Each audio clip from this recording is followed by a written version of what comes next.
다음 달 1일 오전 9시 청와대 뒤 북악산 길이 52년 만에 시민의 품으로 돌아옵니다. 1968년 북한군이 침투했던 일명 김신조 사건 이후 폐쇄했던 청와대 뒷길이 대선 전 문 대통령 약속대로 둘레길로 조성돼 공개되는 건데요. 2022년이면 이 둘레길을 통해서 인왕산 북한산으로 이어지는 구간을 중단 없이 갈 수 있다고 합니다. 코로나로 지친 청취자 여러분들 잠시나마 둘레길 걸으면서 깊어가는 가을 느껴보시는 것도 좋을 것 같습니다.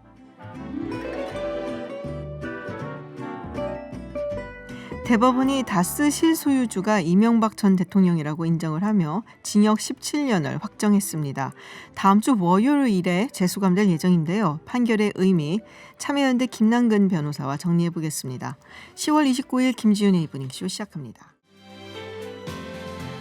서울타임즈 시간입니다. 오마이뉴스 박정호 기자 그리고 경향신문 박순봉 기자와 함께합니다. 어서 오세요. 안녕하십니까. 안녕하세요. 네, 유튜브 TBS FM으로 들어오시면 보이는 라디오로도 함께하실 수 있습니다.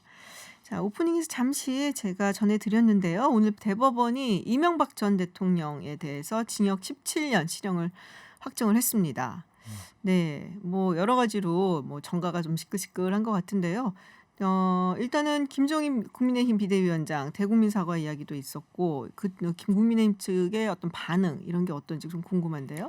네, 그 좀 반응 자체가 좀 팽팽하다 그럴까요? 그러니까 특별한 반응이 안 나왔는데 이 내부 분위기가 좀 팽팽해요. 그러니까 어떤 얘기냐면 일단은 표면적으로는 이 김종인 위원장은 뭐 법원의 판결인데 거기에 대해서 특별한 생각 없다 이렇게 짧게 답을 했어요. 그리고 주호영 원내대표도 사실 예전에는 친이계로 분류됐던 인사인데 물론 그렇죠. 뭐 친박계로도 나중에 분류가 되기도 했었지만 하여튼 내가 할 말이 뭐가 있겠느냐 이런 식으로 답변을 안 했습니다.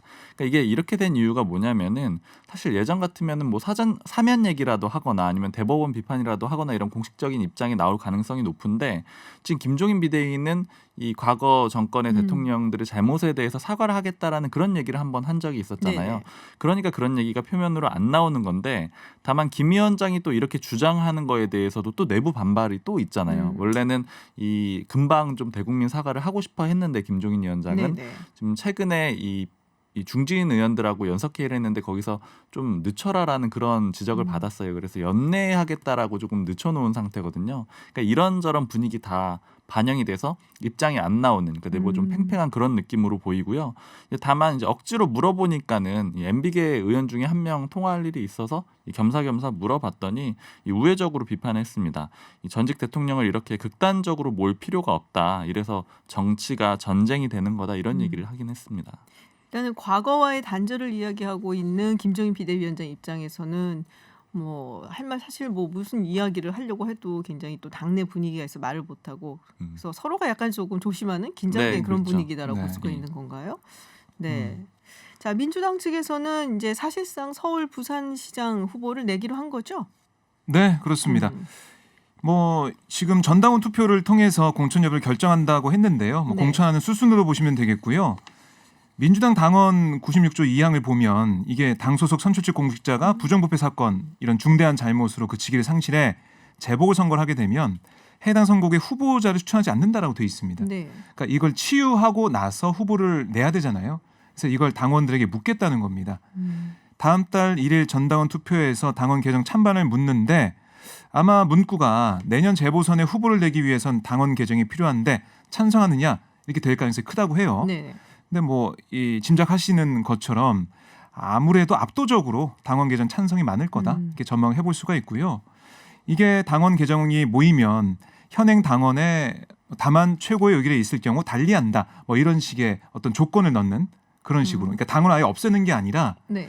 예, 기본적으로는 이렇게 부정부패나 이런 것들로 인해서 재보궐이 되면 후보를 안 낸다는 건 맞아요. 네. 근데 그 뒤에 다만 최고의 의결이 있을 경우에는 달리한다 이런 식으로 최고위가 이걸 결정할 수 있게 하는 걸 넣겠다는 거죠. 당원에다가. 그러니까 뭐 공천을 할 수 있게 한다는 거고요. 그러니까 왜 이렇게 여러 가지 뭐 비판 속에서도 이렇게 하느냐. 네. 오늘 이낙연 대표가 사과도 했거든요. 국민들한테. 사과하면서 이게 후보자를 내지 않는 것만이 책임 있는 선택이 아니다. 오히려 공천으로 시민의 심판을 받는 게 책임 있는 도리다. 이렇게 또 얘기를 했어요. 근데 속내를 들여다보면 이게 당장 대선 1년 앞두고 서울시장 후보도 안 내고 이렇게 된다면 대선을 포기하게 되는 거다 이런 얘기를 많이 했거든요. 민주당 내에서는. 그리고 만약에 후보를 안 낸다. 그럼 내년 4월 재보선 때 국민의힘 후보들은 계속 선거운동원들하고 같이 막 돌아다니고 선거운동할 때 민주당에서는 후보가 없으니까 그냥 가만히 보고 있는 거잖아요. 이런 게 말이 안 된다는 거예요. 그러면 뭐 조직도 다 없어지는 거고 대선을 못 치른다고 얘기가 많이 나왔기 때문에 전당원 투표를 통해서 후보를 내겠다 이렇게 결정한 걸로 보입니다. 그러니까 최고위에서 결의를 하면은 그거를 뭐 후보를 낼 수 있겠다라는 부분을 조건부처럼 집어넣겠다는 그렇습니다. 단서 조항을 얘기? 네. 넣겠다는 겁니다. 그럼 뭐 그냥 그 단서를 조항을 없애버려도 되지 않나요? 어차피 뭐 최고위에서 의결하는 대로 가겠다라는 얘기인데 그 조항이 뭐 필요가 있을까라는 생각도 좀 들기는 합니다. 자, 국민의힘 측에서는 단박에 뭐 비판적인 얘기가 나올 것 같아요. 네, 그 당원 투표를 거쳐서 공천을 하겠다라는 것으로 받아들이고 있고 네. 비판을 하는데요. 오늘 주호영 원내대표 표현이 되게 인상적이더라고요. 그러니까 그렇게 할 줄 알았다. 온갖 비양심은 다 한다. 그리고 천벌이 있을지어다 이런 표현을 써서 저는 좀 네, 놀랐고요. 천벌까지? 그리고 김종인 위원장은 당원 당규에 자책 사유가 있으면 후보 내지 않겠다고 했는데 약속 파기한 것이다 이렇게 지적을 했습니다. 네.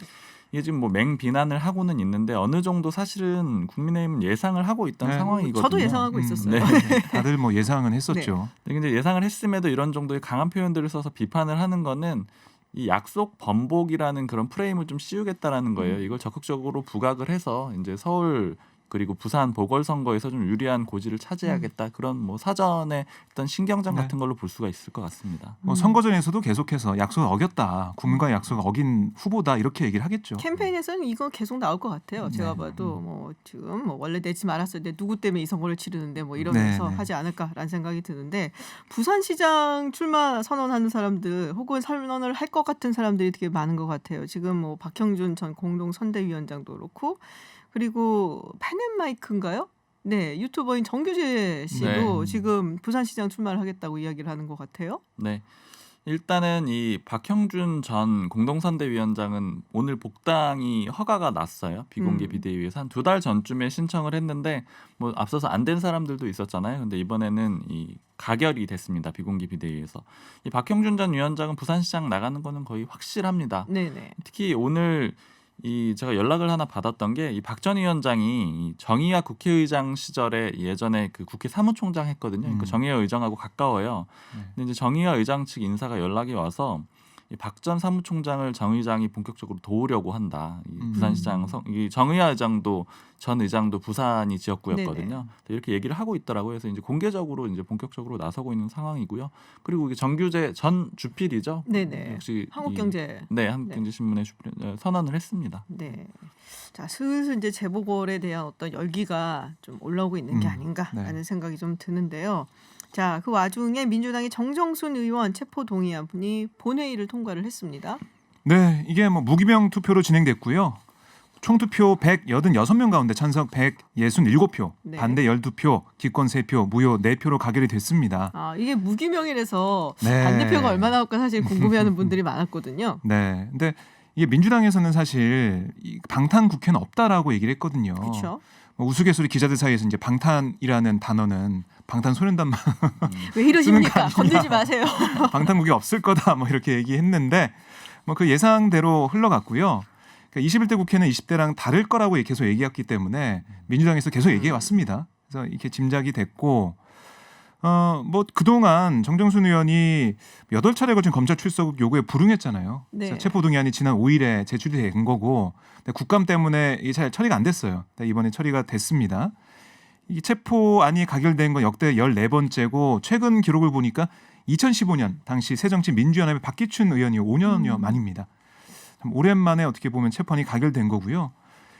정 의원은 표결 이후에 본회의장에서 나와서 의원님들의 선택을 존중하고 겸허히 따르겠다. 결과에 승복한다라고 말을 했고 체포영장이 발부가 아마 빠르면 주말 아니면 다음 주 초에 될 거라고 얘기를 하고 있더라고요. 법원에서 영장 발부를 해야 되거든요. 그에 따라 뭐 검찰 조사에 응해야 되니까 지금 오늘 한 얘기는 일정을 잡아서 출석하겠다. 변호사 협의하겠다라고 얘기를 했어요. 그러니까 영장 나오기 전에 자진 출석할 수도 있겠다. 이런 생각이 듭니다. 네. 자, 국민의힘이 불참을 했어요. 국민의힘 측에서는 뭐 이미 당내에서 알아서 해결했어야 되는 걸 왜 본회의까지 가지고 왔냐. 알아서 처리해라. 니들끼리 뭐 약간 이런 분위기였던 것 같아요. 네.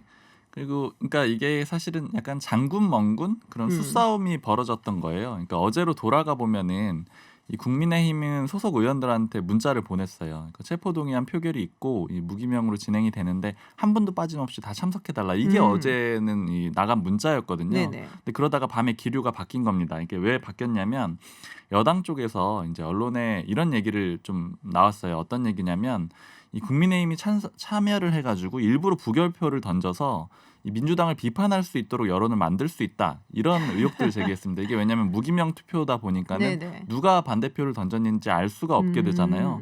그러니까 이런 기류를 또 민주당 의원 한 명이 얘기를 하더라고요. 그러니까 몰표가 나올 건데 혹시라도 안 나온다면 그건 국민의힘일 거다 이런 식으로 얘기를 한 거예요. 그러니까 이제 이런 얘기들을 듣고 국민의힘에서는 들어갔다가 반대표가 나오면은 또 우리가 이제 뒤집어 자신들이 쓰면. 뒤집어 쓰겠다 이런 판단을 해서 결과적으로 이제 안 들어가겠다라고 한 거예요. 그러니까 오늘 민주당 의원 한 명이 또 이런 얘기를 하더라고요. 그러니까 좀 이게 사실은 이 의원들 체포동의안이 좀 늘 이제 방탄 뭐 이런 비판을 받는 이유는 실제 당론은 그렇게 처리하자고 하더라도 의원들 개개인의 관계가 있잖아요. 그 관계 그쵸. 때문에 이제 반대표를 못 던지는 그런 상황이 있어요. 그래서 이 의원 한 명이 자기는 원래 가까운 편이라서 반대하려고 그랬는데 이 국민의힘 의원들 안 들어온다 그래서 찬성 던질 수밖에 없다 이런 얘기를 하더라고요. 그러니까 결과적으로 국민의힘 의원들이 안 들어와서 이 가결이 더 확실해졌던 거고요. 그러니까 어쨌든 이런 식으로 주고받다 보니까 결과적으로 국민의힘이 안 들어오는 이런 그림까지 연출이 된 것 같아요. 근데 이게 무기명 투표라서 사실 좀 그래요. 이게 개인이 누가 반대했고 찬성했는지 안 드러나기 때문에 말씀하신 대로 방탄국회가 될 가능성도 있고 하기. 알고 싶죠. 그래서 이게 좀 바뀌어야 되는 거 아닌가 저는 이런 생각이 들더라고요. 네. 뭐 대부분 다 기명이잖아요, 지금 사실은. 그러니까 법원 처리할 때는 그런데 네. 이게 인사 관련된 거는 무기명을 하고 있습니다. 사실 이제 기명으로 하면은 저희 같은 사람들한테 좋기는 해요. 어떤 무슨 법안이 통과됐을 때 누가 이거를 찬성했고 반대했고 이거를 보면은 이제 대충 성향 같은 것이 나오고 그리고 어떤 방향으로 정계가 움직이는가 이런 네. 걸 연구하는데 되게 좋아서 상당히 좋기는 한데 네. 근데 뭐 어쨌든 의원들 입장에선 또 눈치 보일 수도 그렇죠. 있을 것 같고 뭐 양면이 다 있을 것 같아요. 눈치 보여서 못 던질 수도 있고 혹은 이제 이름이 안 나오니까 편하게 소신 투표할 수도 있을 것 같고 하여튼 이건 좀 양면이 있는 것 같습니다. 네. 자, 그리고 오늘 원래 예정되었던 국회 운영이 청와대 국정감사가 연기가 됐다는 소식이 있습니다. 네, 오늘 청와대 노영민 비서실장을 포함해서 출석해서 앉아 있었거든요. 네네. 여당 의원들은 앉아 있었는데 한 10시 20분 정도인가 이제 연기됐다라고 해서 다 그냥 돌아가는 일이 있었습니다. 네. 그러니까 서훈 국가안보실장의 불참이 제일 컸습니다. 그러니까 이 국민의힘이 받아들일 수 없다라고 했거든요. 그러니까 이 서해상 공무원 피살 사건 당시에 청와대 대응의 문제점 같은 것을 어떻게 보면 주로 따져 묻는 자리가 될 그렇겠죠. 텐데 서훈 실장이 없으니까 의미가 없다는 거고요. 서훈 실장이 미국 출장을 다녀온 다음에 2주 자유행리를 하고 있는데 그게 내일 끝나거든요. 그래서 다음 주 수요일 오전 11시로 청와대 국감 일정을 다시 잡았습니다. 다른 분들도 안 나오겠다는 분들이 많다면서요. 뭐 김종호 민정수석을 포함해서 참모진 총 7명이 국감 네. 하루 전에 안 나오겠다고 했어요. 왜요? 뭐 여러 가지 이 사정이 있는 거겠죠. 궁금해요. 왜일까? 무슨 사정일까요? 그 뭐 청와대 일정도 있고요. 네. 그리고 이 비서실장을 비롯해서 김상조 정책실장이 나오기 때문에 네. 여러 가지 그런 전반적인 사항을 얘기를 들어가지고 국감에서 출석하지 않겠다 이런 불출석 얘기를 한 것 같습니다. 하루 전에 약속을 파기하는 거는 조금 그런데요. 알겠습니다. 자, 그리고 원래 어제 이야기를 하려고 했었는데 이 대검 앞에 그 윤석열 검찰총장 응원 화환들이 굉장히 많이 왔더라고요. 네. 쫙 줄지어져 있던데 서초구청에서는 자진 철거하라고 그랬고요. 네. 네, 어떻게 됐나요? 일단 뭐 현재까지는 아직 철거는 안 됐습니다. 네. 그러니까 서초구청에서 철거하라고 한 기한은 어제까지였는데 이걸 이제 이 많이 내놓은 이 단체 보수 단체가 자유연대 같은 단체들인데 이 다음 주 월요일까지 철거할 테니까 시간을 조금 더 달라라고 이렇게 해서 지금 서초구 관계자들이 현장에 나와서 상황을 예의주시하고 있는데 일단은 조금 봐준 그런 상태예요. 이게 지난 19일 이후부터 하나둘씩 들어섰거든요. 그때가 이 수사 지휘권 발동이 돼서 네네. 수사에서 배제가 됐던 윤 총장이 배제가 됐던 그때인데 지금 뭐 약 한 300개 정도 놓여 있다고 합니다. 오, 그리고 이 아는 변호사님이 주변 지나가다가 처음에 이게 결혼식 있는 줄 알았대요. 근데 이제 나중에 보니까 이게 너무 많고 또 이렇게 도로에 있는 경우가 없어서 뭔지 알았다 이런 얘기도 하더라고요. 이 어쨌든 서초구가 이걸 불법 설치물로 받고 이 미관과 미풍양속 유지에 지장을 준다 이런 이유로 일단 어쨌든 철거를 명령한 상태고 조금 이 보류돼 있는 그러니까 기한을 좀 늘려준 그런 상태입니다. 네. 종로구 삼청동에 이 네. 감사원 있잖아요. 거기엔 또 최재형 감사원장을 응원하는 화환들이 또 왔다고요. 그렇습니다. 네. 이 감사원 출입구 앞에 감사원이라고 적힌 네네. 이름 적힌 큰 돌이 있잖아요. 그 옆에 화환 한 10여 개가 지금 놓여 있는데요. 최재형 이 감사원장이 월성 1호기 감사 과정에서 여권과 좀 대립각을 세우는 그렇죠. 모습 보이지 않습니까? 그때 당시에 제2의 윤석열이다 이런 별칭을 얻었는데 보니까 뭐 대부분 원전 지지단체 그리고 대구 경북 지역 시민단체가 보낸 겁니다. 리본에 보면 뭐 최재형 원장님 힘내세요. 최재형 표 정의를 지지합니다. 원자력으로 나라 지켜준 감사원 감사합니다. 원자력 꼭 지켜주세요. 이렇게 최 원장과 원전 정책을 지지하는 내용이 적혔고요. 또 박춘희 전 송파구청장도 원전이 살아야 나라가 산다 이런 문구와 함께 화환을 보냈고 이 박 전 구청장이 여기서 뭐 1인 시위도 하더라고요. 원전을 살려야 된다 이런 얘기를 하면서 그런 상황에서 화환까지 보냈습니다. 그렇군요. 큰 화환에 뭐 이렇게 뭐 화분 같은 거 이런 것도 화분도 쭉 있고요. 네, 네. 넣어서 있는 모습이 있네요. 종로구에서는 뭐 얘기 없어요. 아직은 얘기 없습니다. 그 정도까지는 아닌 것 아 같습니다. 그렇군요. 하긴 몇 개요? 아까? 300개 300개는 정도라고 많아. 하더라고요. 진짜 뭐 많다. 100개 정도 더 와야. 100개쯤 더 오면 우와 줄지어 서 있네요 진짜. 우와. 어우 저 지금 사진 보는데 엄청나게 많습니다. 그 저 정도 오면은 얘기가 나오겠는데 아직은 감사원 네 거기는 뭐 많긴 조금 한데. 화분도 있고 뭐 그렇기 때문에 네네네. 아직 부피는 그렇게 많이 커 보이진 않습니다. 네, 알겠습니다. 네, 서울타임즈 오늘은 여기까지 듣도록 하겠습니다. 지금까지 경향신문 박순봉 기자 그리고 오마이뉴스 박정호 기자였습니다. 고맙습니다. 고맙습니다. 감사합니다.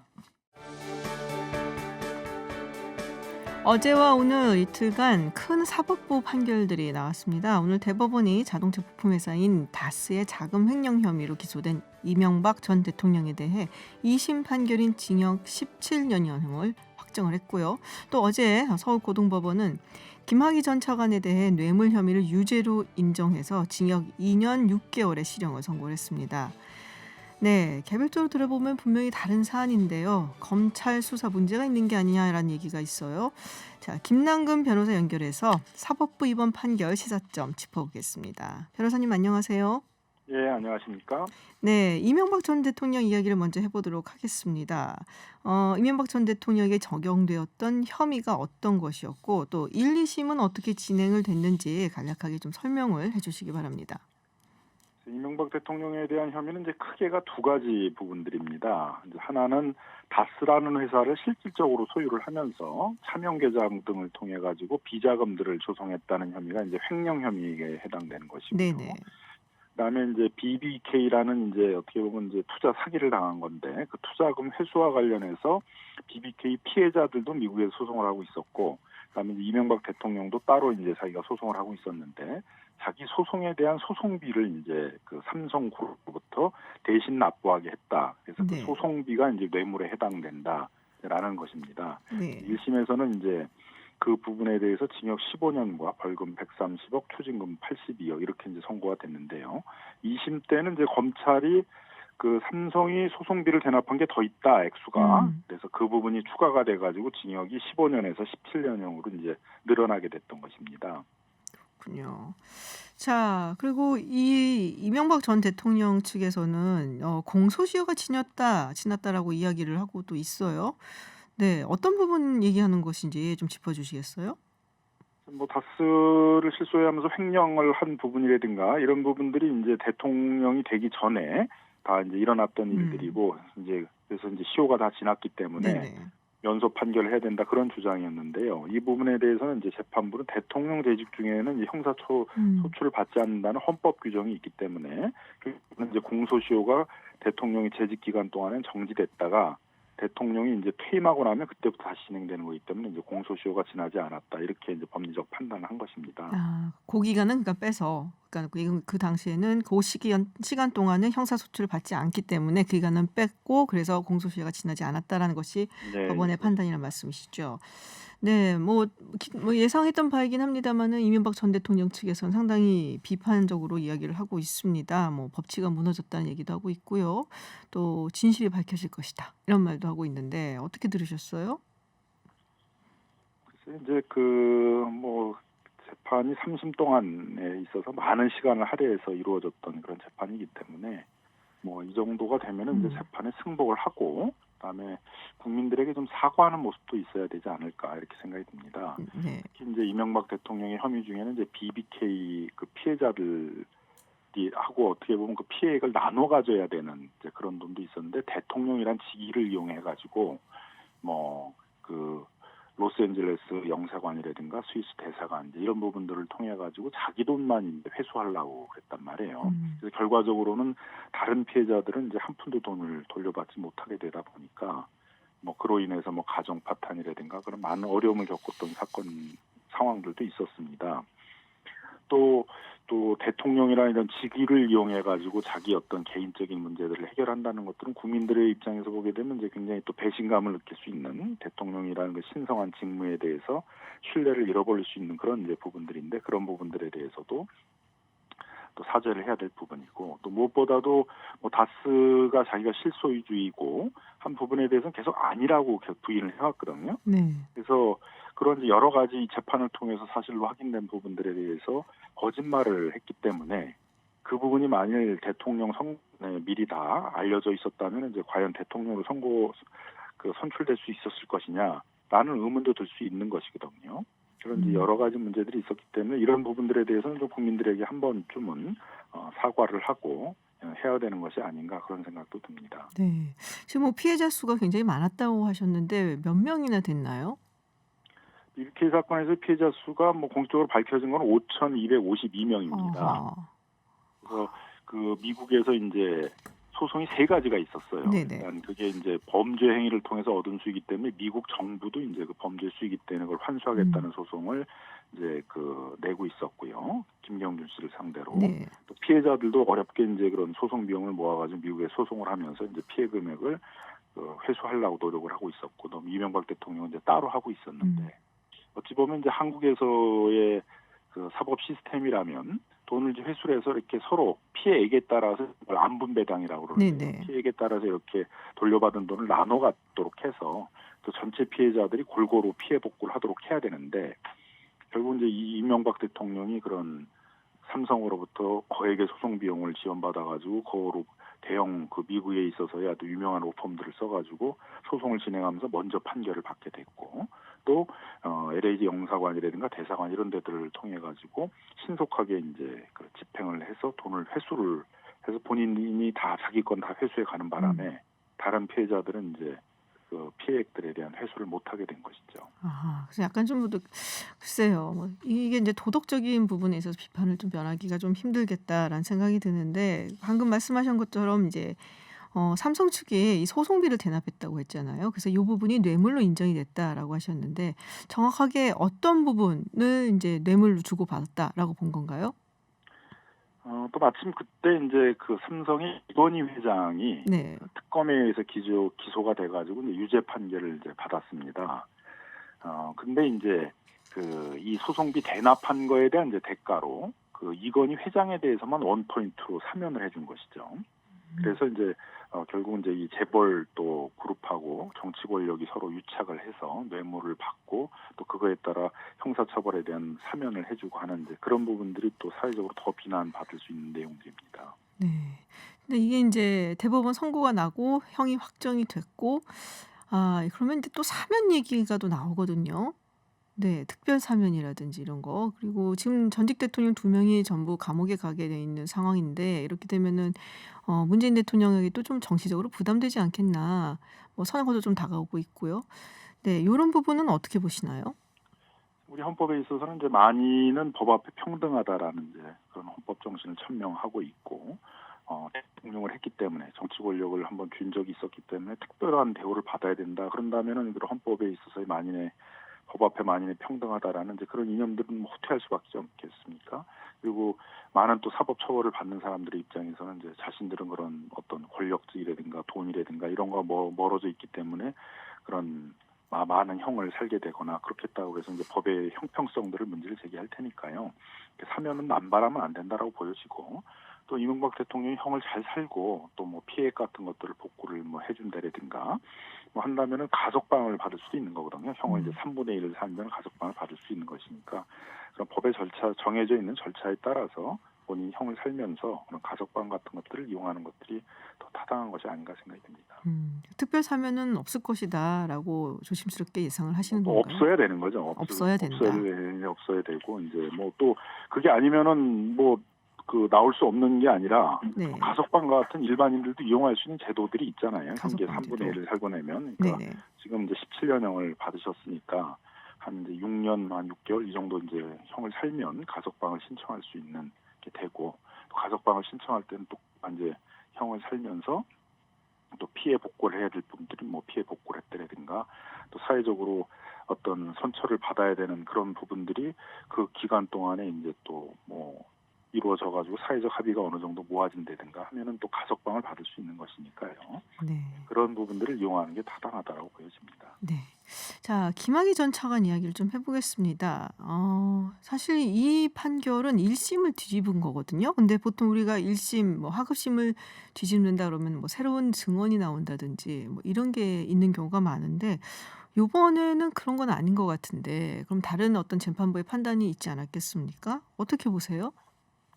그래서 이제 그 뇌물죄 부분과 관련돼서 네. 이제 소위 이제 스폰서라고 그러죠. 보통 이제 이렇게 부장 검사 이상의 이렇게 고위 검사가 되게 되면 뭐 건설업자라든가 유흥업소 뭐 그런 걸 운영하시는 분들인가 이런 분들이 이제 뭐 그 스폰서로서 지원을 해주겠다 그러면서 뭐 이제 돈이나 또 무슨 뭐 명절 때마다 뭐 상품권이라든가 또는 뭐 휴대폰 비용 같은 것들을 대신 납부해준다든가 그런 여러 가지 이제 그런 뇌물들을 제공하게 되는데 과거에는 그걸 이제 뇌물을 보지 않고 그냥 어떤 스폰서의 관행 뭐 이렇게 이제 봤거든요. 네. 근데 1심 재판부도 이제 어떤 그런 관행에서 이루어진 것이고 구체적으로 그 스폰서 역할을 했던 그 최모라는 그 건설업자가 구체적인 자기에 대해 어떤 나를 도와달라라고 하는 그런 대가성 있는 일이 없었다 이제 이렇게 본 거죠. 그래서 1심 무죄를 했는데 2심의 경우에는 이제 그분도 결국은 이제 또 어떤 그 자기 업을 하면서 뇌물을 제공해서 뇌물죄로 수사를 받게 됐는데 그런 이제 수사를 받는 데 있어서의 어떤 정보를 좀 제공해야 되는가 수사 정보를 제공되는가 그런 편의를 받았다라는 그런 사실관계도 있어서 그런 사실관계에 입각해서 대가성이 있었다 이렇게 이제 본 거죠. 그래서 이제 1심 판결과 달리 그 뇌물 수수죄 일본에 대해서는 이제 인정이 돼서 시형을 받게 된 것입니다. 네. 근데 이 성접대를 받았다 이 부분은 유죄로 볼 수 없다는 판단이 나왔어요. 이 1심이랑 똑같은 거죠, 이거는. 예, 공소시효가 이제 지났기 때문에 아하. 그 부분 이제 처벌할 수 없다라고 이제 판단을 하게 된 것이죠. 그래서 결국은 이제 이 부분에 있어서도 뭐 김학의 차관이 이제 어떤 그 여성분이 이제 이렇게 성폭력 피해를 당했다 그러면서 문제 제기라고 또 그것에 대해서 이렇게 동영상들을 증거로 제출하고 있는데 거기 동영상에 등장하는 얼굴이 김학의 차관의 얼굴과 이제 동일하다라는 얘기들은 이제 뭐 계속 문제가 제기되고 있었습니다. 그래서 수사를 해야 된다라는 얘기가 제기가 되고 있었는데 그런 게 제기될 때마다 이제 검찰이 계속 무혐의 처분을 해왔거든요. 그러다가 이제 뒤늦게 문재인 정부가 들어와서 다시 수사를 하면서 기소가 됐던 부분이기 때문에 검찰이 진작에 이제 제대로 된 수사를 했다 그러면 처벌을 받았어야 되는 부분들인데 결국은 그런 수사를 지연하고 제대로 수사를 하지 않는 바람에 사실상 이제 면책을 받게 됐다라는 이제 비난이 있는 것입니다. 네. 자, 이렇게 큰 두 사건 판결이 있었는데요. 우리 변호사님은 이제 사건 결과 보시면서 어떤 뭐 꼭 전하고 싶은 말씀이 있으신지 궁금합니다. 결국은 이제 검찰이 정치 권력의 눈치를 보지 않고 어떤 독립해서 수사를 진행해야 되는데 지금까지 우리 검찰들이 그렇게 하지 못했다는 것들을 전형적으로 보여준 사건이 이제 두 가지 부분들이거든요. 실제로 이제 많은 뭐 고소도 있었고 언론에서도 많은 지적들도 있었는데 검찰이 수사에 착수를 하지 않거나 수사를 착수했다고 그러더라도 시간만 질질 끌다가 나중에 무혐의 처리를 했는데 결국 제대로 된 수사를 정권이 바뀌고 나서 하니까는 이제 그런 실체가 다 드러나서 이박 대통령 같은 경우에 있어서는 이제 뭐 17년이라는 중형까지 받게 됐고 김학의 법무부 차관의 경우에 있어서도 뭐 뇌물수수죄만 일부 인정이 돼서 한 2년 6개월의 형을 받았습니다만 사실상 성폭력 부분에 있어서도 그 사건에 이제 거기 드러나는 피해 고인 중에 한 명이다라는 부분들은 확인이 된 것입니다. 결국은 이제 지연된 정의는 정의가 아니라고 얘기하는데 검찰이 이렇게 제때 그 정의를 실현하지 않다 보니까 이런 권력과 가까운 사람들은 결국 제대로 된 처벌을 받지 않게 되는구나라는 이제 검찰에 대한 불신 이런 부분들을 낳은 사건, 불신을 낳게 됐던 계기가 됐던 사건들인데 결국은 뭐 뒤늦게라도 정의는 실현된다는 것들을 보여준 사건이 아닌가 생각이 듭니다. 네. 검찰이 정치 권력의 눈치를 보지 말고 독립적으로 수사하는 기관이 되어야 된다. 지금도 굉장히 중요한 말씀 같습니다. 네, 지금까지 김남근 변호사와 함께 이명박 전 대통령 배법 선고 그리고 김학의 전 차관 2심 판결 내용 짚어봤습니다. 변호사님 오늘 말씀 고맙습니다. 예, 감사합니다. 네, 인터넷을 달군 화제 뉴스 알아보는 클릭 핫 뉴스 시간입니다. 보기만 해도 샤방샤방하신 우리 전민기 팀장님과 함께합니다. 어서 오세요. 네, 감사합니다. 전민기입니다. 네, 유튜브 TBS FM 들어오시면 보이는 라디오로도 함께하실 수 있습니다. 첫 번째 소식인데요. 교도소에 노래방이 있어요? 네, 이게 뭡니까? 오늘 기사 중에 많은 분들이 이 기사 보셨을 거예요. 오늘 청와대 국민청원 게시판에 네. 전주 교도소 심신치유실을 당장 폐쇄해달라 이런 글이 올라왔습니다. 한 기사가 이거를 이제 기사화했고요. 많은 분들이 이게 무슨 내용인지 이제 궁금해서 들어갔더니 전북 전주교도소가 심신치료실이라는 걸 만들었는데 네. 그 안에 노래방하고 두더지 잡기 게임기 2대가 설치가 됐대요. 그래서 이거를 청원한 분이 이제 서울에 사는 30대 남성이다, 직장인이다 이렇게 밝혔는데 범죄자라는 게 이제 타인에게 피해를 준 사람이잖아요. 네네. 근데 이제 교도소는 어떤 죄의 경중을 떠나서 여기 온 사람들이 다시는 이곳에 오고 싶지 않다라는 마음이 들어야 되는 곳이 아니냐. 그래서 범죄자의 인권을 보호해야 된다라는 좀 주장들이 있는데 만약에 당신들이 그 피해자의 가족이라면 이런 말을 할 수 있겠냐. 뭐 이런 식의 글들을 올린 거예요. 그러니까 심신치유실 설치할 돈을 범죄 피해를 본 이들을 좀 적극적으로 구제하든지 아니면 어려운 이웃을 위해서 사용하는 게 더 낫다. 이런 취지의 좀 글이었습니다. 근데 전 이런 게 있는 줄도 몰랐는데 이 네. 전주교도소에 그럼 이걸 왜 설치한 거예요? 그렇죠. 있는 걸 아실 네. 수가 없었을 거예요. 왜냐하면은 처음 이런 곳을 설치한 곳이었고요. 그렇군요. 전주교도소가. 네. 수용자 스트레스 해소하고 심신 안정을 통한 교정 교화 그리고 건전한 사회 복귀를 위해서 만들었다요. 그러니까 이제 코로나19 때문에 네. 종교 활동이라든지 뭐 교화 이런 행사 이런 것들이 다 지금 할 수 없게 됐다라는 거예요. 그러다 보니까 그 안에 있는 범죄자들의 좀 스트레스 지수가 올라가다 보니 이런 치료실을 통해서 이 사람들의 어떤 스트레스를 좀 낮춰주고 싶다. 굉장히 고민하다가 수용자를 배려한 시설을 만들었다고 이야기를 했고요. 아까 말씀드린 대로 교도소에 노래방하고 게임기가 설치된 거는 첫 사례입니다. 네네. 그래서 노래방은 한 명이 들어갈 수 있는 작은 방 하나, 그 다음에 뭐 2명이 이용할 수 있는 규모의 방 3개, 그리고 아까 말씀드린 대로 두더지 잡기 게임기. 예, 사용 시간은 평일 오전 9시부터 오후 3시까지 이제 모든 수용자가 무료로 이용할 수 있고 사전 신청을 받는데 사형수라든지 자살 자해로 스트레스가 심한 재소자들이 우선순위로 배정이 된다고 해요. 스트레스 레벨이 심한 네. 사람들부터. 근데 뭐 이 부분에 대해서도 좀 많은 좀 비판이 나오고 있네요. 반응이 국민들이 뭐 썩 좋지는 않을 것 같습니다. 제 네, 생각에. 그래서 교도소에 운동장이나 체력 단련 시설이 있는 것으로 아는데 대체 노래방까지 들어갈 이유가 뭐냐. 네. 그리고 끔찍한 범죄 당한 피해자들이 이거 알면 어떻게 생각하겠냐라는 부정적인 입장이 좀 더 많아요. 그럼에도 불구하고 또 어떤 분들은 한순간 실수로 갇힌 이들도 있을 텐데 교도소에 이런 시설이 있으면 또 마음에 안정 줄 수도 있을 것 같다. 나쁘게만 생각할 문제는 아니라고 본다. 이렇게 이야기를 했는데 저도 사실은 어떤 입장일지를 좀 아까 고민해 봤어요. 네. 근데 또 이 안에 있는 재소자들의 인권도 물론 좀 보호받아야겠구나라고 생각하다가 아까 그 분이 했던 말 있잖아요. 제 어떤 가족이나 뭐 자녀나 이런 사람이 피해자라면 과연 이걸 받아들일 수 있을까? 그 부분에 대해서는 제가 좀 받아들이긴 좀 힘든 상황이 되더라고요. 그래서 여러분들은 어떤 의견인지 좀 궁금하고요.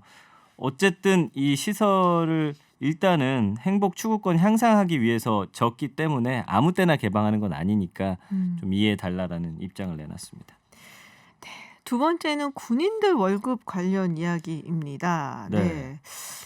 월급이 차이가 많이 난다. 많이 나겠죠, 계급에 따라서. 그렇죠. 네. 대장과 병장 월급 차이인데 이게 뭐 이 기사도 좀 재밌더라고요. 1962년부터 쭉 올라가더라고요. 병장의 월급이 이제 2,000원이었다고 합니다. 어허. 그로부터 64년이 지난 지금 2020년 기준 병장 월급이 54만 900원인데 단순 비교하면 한 270배 정도 오른 거잖아요. 네네. 물론 월급 액수를 단순하게 비교할 물가 수는 상승이랑 없지만 같이 봐야죠. 그렇죠. 그래서 이제 간부의 최고 계급인 사성 장군 대장하고 병사의 최고 계급 병장의 월급을 비교한 기사인데 좀 화제가 됐습니다. 오늘. 아하. 그래서 군에서 병사의 군 복무에 매기는 가치가 얼마나 되는지 좀 가늠해 보기 위해서 이런 기사를 썼다라고 했는데 많은 분들이 좀 읽어보셨더라고요. 얼마예요 그 차이가? 이승만 대통령 때요. 네. 이 병진급령을 개정해서 병장 계급이 그때 생겼다고요. 아하. 1957년에 이때 병장의 월급이 60환. 예, 지금은 사라졌죠. 환. 저는 네. 환이라는 게 지금 얼마인지도 잘 모르겠어요. 대장 월급이 900환이었는데 이때 대장하고 병장이 한 15배 정도 네네. 차이가 났더라고요. 근데 이제 1963년 이후에 이때는 한 48배로 벌어지고 1972년에는 더 크게 벌어지는데 병장 월급이 한 1,030원, 대장 월급이 15만 원. 그래서 두 계급의 월급 차가 148배까지 오. 벌어지게 되고요. 그다음에 김대중 정권이 끝날 때까지 대장과 병장 간 월급 차이가 한 100배는 쭉 유지가 네네. 되더라고요. 그다음에 이제 참여정부 마지막 해 2008년 기준 보니까 대장 월급이 594만 6,800원, 병장의 월급이 9만 7,500원, 61배 정도 차이. 그래서 참여정부 집권 5년간 병사 월급 인상률이 한 300% 네. 됐는데 그래도 그때 10만 원이 채 안 됐더라고요. 그러니까요. 네, 오. 저도 2002년 제대라서 음. 한 제 기억에 한 3만 원 정도 받았던 것 같아요. 아, 정말 조금 받으시네요. 그렇죠. 네. 약간 충격적인데. 네. 근데 이제 지금 아까 50만 원이 넘다고 하셨어요. 54만 원? 네. 그러면 10만 원이 넘은 게 언제부터예요? 2011년. 2011년. 10년밖에 안 됐어요. 그러네요. 그 전까지는 10만 원이 채 안 되는 돈이었고 그래서 이 기사가 하고 싶은 이야기는 뭐냐면 대한민국이 어떤 국방의 의무에 매겨온 가치가 불과 10년 전만 해도 10만 원이 채 안 됐다라는 거예요. 너무했다. 이 부분이 이제 네. 우리가 좀 눈여겨봐야 될 거고 정권에 따라서 기준도 모호하고 인상률도 아까 소개해드렸지만 네네. 굉장히 천차만별이고 어. 대장과 병사 그 월급 차이도 막 왔다 갔다 하잖아요. 네. 그렇기 때문에 병사의 월급도 공무원의 보수를 좀 책정하듯이 관련한 기준을 법령에 마련하고 인상률도 해마다 이걸 근거해서 정하는 게 좀 합리적이지 않겠냐. 그래서 정부하고 정치권이 좀 사회적 토론 통해서 이 병사급여의 적정한 기준점을 정하는 과정이 필요하다라고 했는데 이 부분이 상당히 좀 공감이 많이 되더라고요. 그러니까 뭘 징병제라고는 해도 어쨌든 그 국가를 지키기 위해서 간 거잖아요. 그렇죠.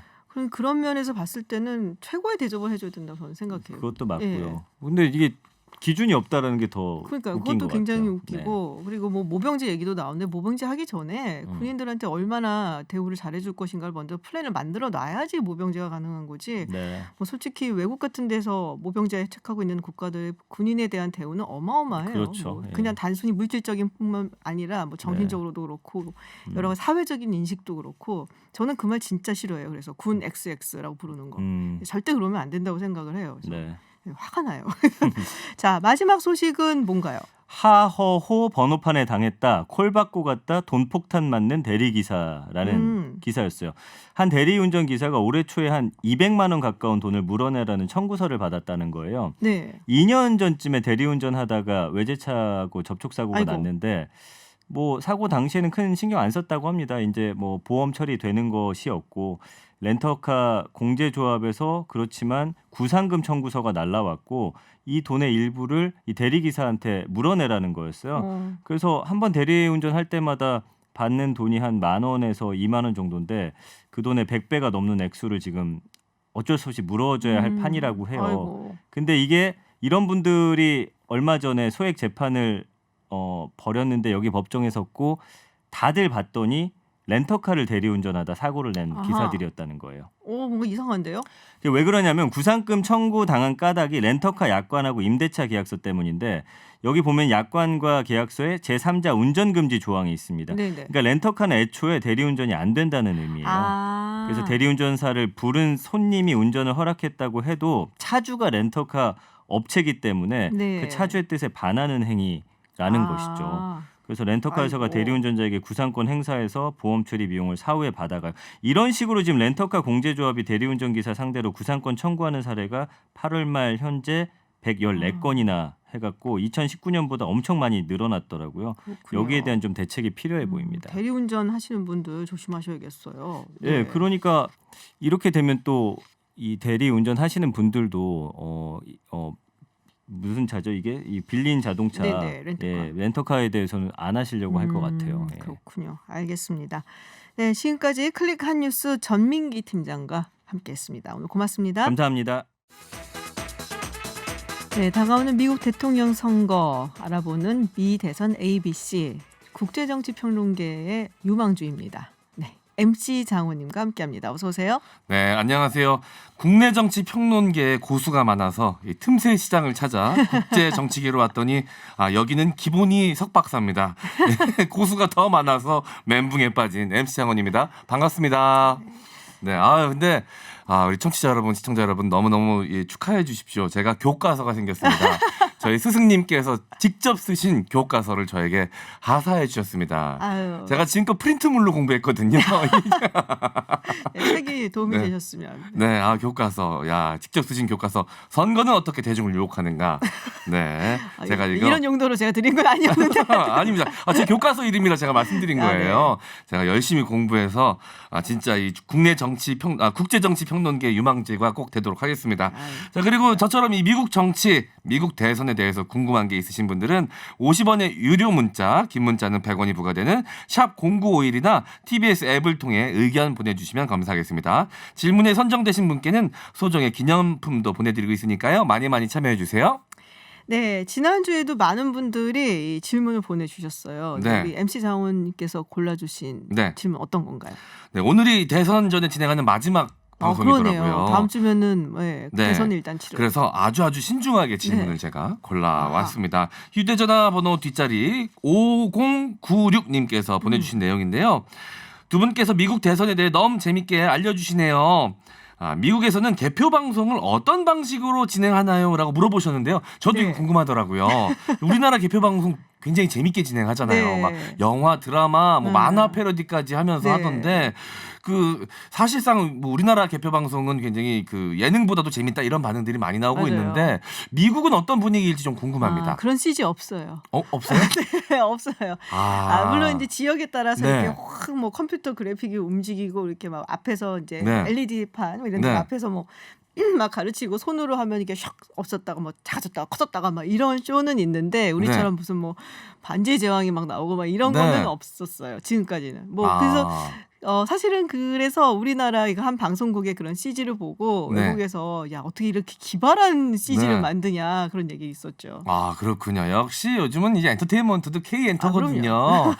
개표 방송도 우리나라가 앞서가는군요. 네, 네. 뭐 굉장히 드라이하지만 결과를 빨리빨리 보여주면서 효과 뭐 이런 건 되게 많은데 네. CG도 한번 더 보고 싶어요. 워낙 발달한 나라니까 하면 네. 어떤 걸 할까 궁금하기도 하고. 네, 헐리우드 시스템도 갖춰져 있는데. 네, 그러니까요. 알겠습니다. 우리나라한테 좀 많이 배워야겠네요. 이 부분에 대해서는.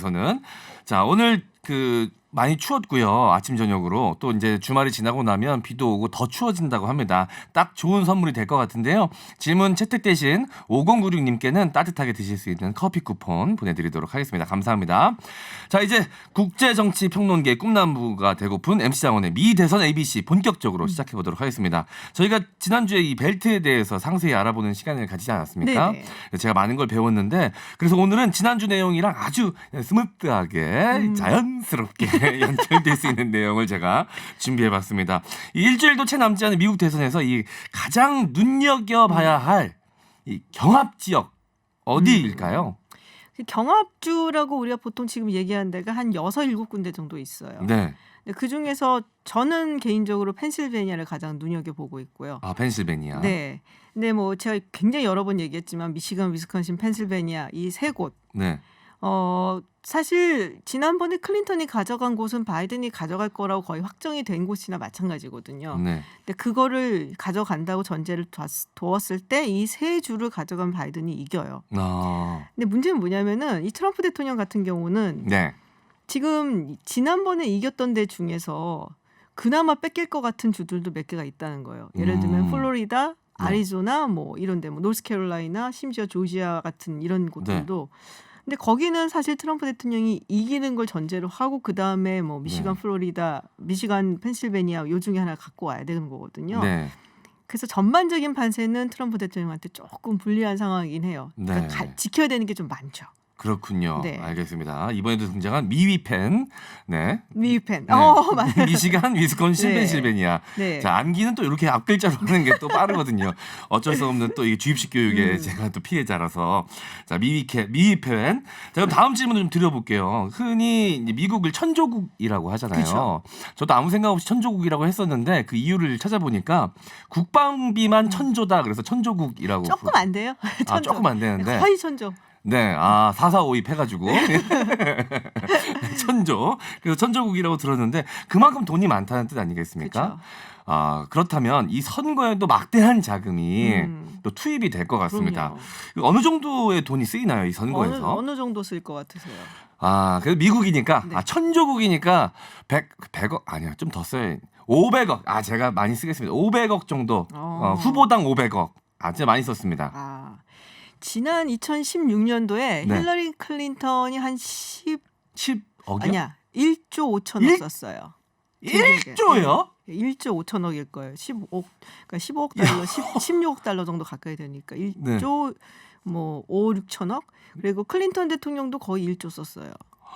근데 요번에 벌써 모인 돈이 네. 한 둘이 다 합해서 3조. 각각 한 1조 5, 6천억 정도. 그렇게 지금까지 나왔거든요. 더 늘어나겠죠. 마지막이니까 지금. 야, 이게 선거 비용으로 캠프에서 쓰는 돈만 3조가 합쳐서 넘죠. 3조가 된다는 거죠? 3조 넘죠 지금 이제. 야, 이거 그러면 그 우리나라 같은 경우는 몇 퍼센트 이상 득표를 하면 보전을 좀 해주잖아요. 네. 미국도 보전을 좀 해주나요? 보전을 해줬던 거예요. 갑자기 그 부분 생각이 안 나는데 일단은 정당에서 주는 돈이 굉장히 많고요. 일단 네. 정당에 돈이 많으니까. 네, 그리고 예. 아마도 보전을 해주는 부분이 있었던 것 같아요. 그렇군요. 네. 근데 돈이 정말 많이 들죠. 장난 아니네요. 예, 정말 깜짝 놀랄 만한 금액이 투입이 되는데 네. 저 그러면은 그 다음 질문 또 드리겠습니다. 우리나라 같은 경우는 이 국회의원 후원할 때도 10만 원 이하로 기부하는 분들한테는 이 전액 소득공제를 해주지 않습니까? 그만큼 이 소액으로 기부하는 분들을 이제 우대한다고 볼 수가 있을 것 같은데 미국의 경우는 어떤가요? 이 소액으로 기부하는 분들의 비중이 좀 큰 편입니까? 뭐 요새 좀 늘어나고는 있어요. 늘어나고는 있는데 그래도 여전히 큰 손이 작용을 하고. 네. 그리고 미국 같은 경우는 이제 또 뭐 팩이라고 그걸 뭐 폴리티컬 액션 커미티라고 해서 이제 약간 뭐랄까요? 정치행동위원회 뭐 이렇게 해석들을 하더라고요. 이제 그런 이제 그룹들을 통해서 모아서 돈을 주기도 하고. 네.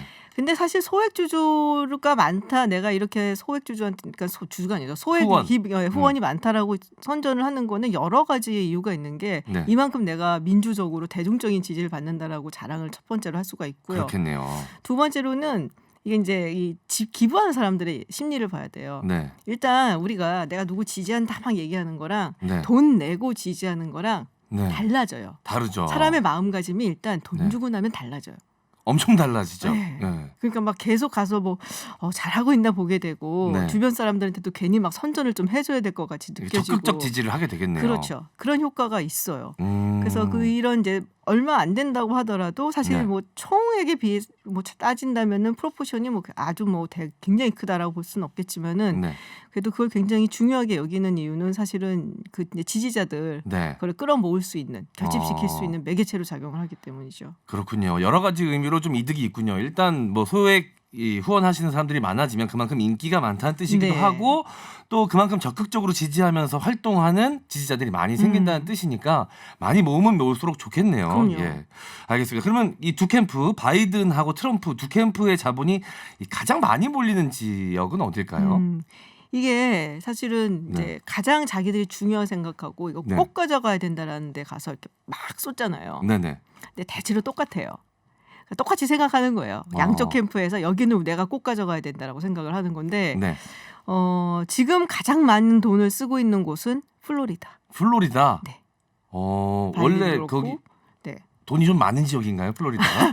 그러니까 이제 둘 다 절대로 뺏기면 안 된다고 생각하는 거죠. 트럼프 대통령도 뺏기면 안 된다고 생각하는 거고 바이든 같은 경우에는 사실 플로리다가 아니더라도 뭐 아까 말한 위미펜 이기면은 뭐 할 수 있다고 생각하지만 플로리다를 이기는 게 상당히 좀 뭐랄까 이렇게 부스트한다 그럴까요? 그런 의미가 주요 있고 지역이니까 자금이 좀 많이 들어가더라도 가져와야 되는 지역이군요. 꼭 가져와야 되는 지역으로 생각을 해서 거기에 양쪽 캠프가 돈을 가장 많이 붓고 있고 흥미로운 거는 트럼프 대통령 캠프 쪽이 미시간에서 돈을 안 써요. 왜요? 포기한 거지. 아 그럼 안 되는데. 거기는 어차피 보기에 이제 글렀다라고 네. 생각을 한 거죠. 아. 거기는 오히려 돈을 별로 안 쓰고 이제 딴 데 뭐 노스캐롤라이나 이런 데는 오히려 좀 쓰는 편이고 네. 그래서 그 돈이 어디에 쓰인가 이런 걸 보면은 네. 캠프한테 얼마나 중요도를 가진 곳인가를 사실 볼 수가 있죠. 네, 알겠습니다. 이제 시간이 거의 다 돼서 이제 마지막 질문을 드려야 될 것 같은데요. 이 미 대선전에 진행하는 마지막 ABC인 만큼 네. 이 질문을 안 드릴 수가 없을 것 같습니다. 제가 사실 하지 마. 진작부터 그 4년 전의 악몽이 또다시 하지 우리 김 박사님을 덮쳐오고 있습니다. 자, 여러분들 귀를 쫑긋 세우고 자, 누구를 지목하시는지 들어보시기를 바라겠습니다. 자, 과연 트럼프와 바이든, 바이든과 트럼프 중에 누가 이길 것이라고 보십니까? 이게 네. 그냥 나와 있는 걸 갖고 봐야 되는 거거든요. 네. 객관적인 자료를 보고. 네, 그리고 그러니까 많은 분들이 여론조사만 본다고 생각하시는데 그건 아니에요. 네. 그러니까 모델을 만들어서 거기다 숫자를 집어넣어서 그러니까 회귀 분석이라든지 이런 걸 돌리는데 네. 이제 거기에는 뭐 현직 대통령의 지지도 그리고 경제 지수, 뭐 네. 실업률이라든지 뭐 경제 성장률 그리고 물론 이제 여론조사도 들어가고 네. 그리고 주마다 계산을 해야 되잖아요. 네. 그러니까 그 주가 여태까지 어떤 식으로 투표를 해왔는가까지 그 패턴까지 다 분석을 해서 들어가요. 네. 이거는 뭐 제 의견이라기보다 현재까지 거의 모든 그 분석을 하고 예측을 하고 전망하는 기관에서는 바이든 후보가 이길 것이다라고 전망은 하고 있습니다. 네. 거기까지만. 아, 듣고 나서도 뭔가 좀 개운치하는 게 있는데요. 여기서 화가 나면 안 돼요. 아, 이게 참 4년 전의 상처 때문이신지 엄청났어요. 직접적인 언급을 네. 좀 회피하시네요. 저는 뭐 좀 틀려도 상관없는 사람이니까 네. 저는 이제 저도 공부를 좀 하다 보니까 아무래도 좀 분위기가 바이든 쪽으로 흘러가고 있는 것이 아닌가라고 조심스럽게 좀 예측을 해보겠습니다. 네. 네. 트럼프 대통령인데 또 뭐 한 방 있는 사람이고 하니까 모르죠. 네네. 뭐 또 뭐 어떻게 할지. 아니요, 네. 그럼 뭐 스승의 아픔을 따라가는 것이죠. 네. 혹시라도 이제 제가 정답을 맞추면 자축하는 의미에서 제가 교과서 10권 우리 청취자분들께 쏘겠습니다. 우와 진짜? 네, 제가 오. 개인 사비로 제 기쁨을 축하하는 의미에서 스승님도 못 맞춘 걸 내가 맞췄으니까 왜 내가 기쁘지? 네, 10권 제가 쏘겠습니다. 네. 네. 이렇게 또 즐겁게 오늘 네. 진행을 해봤습니다. 네. 네, 지금까지 미 대선 ABC MC 장원과 함께했습니다. 네, 예측한 결과 그대로 들어맞았으면 좋겠고요. 네, 흥미롭게 또 다음 주 수요일부터 지켜보시겠죠? 개표 네. 방송을. 여러분 교과서 10권입니다, 여러분. 응원해 주세요.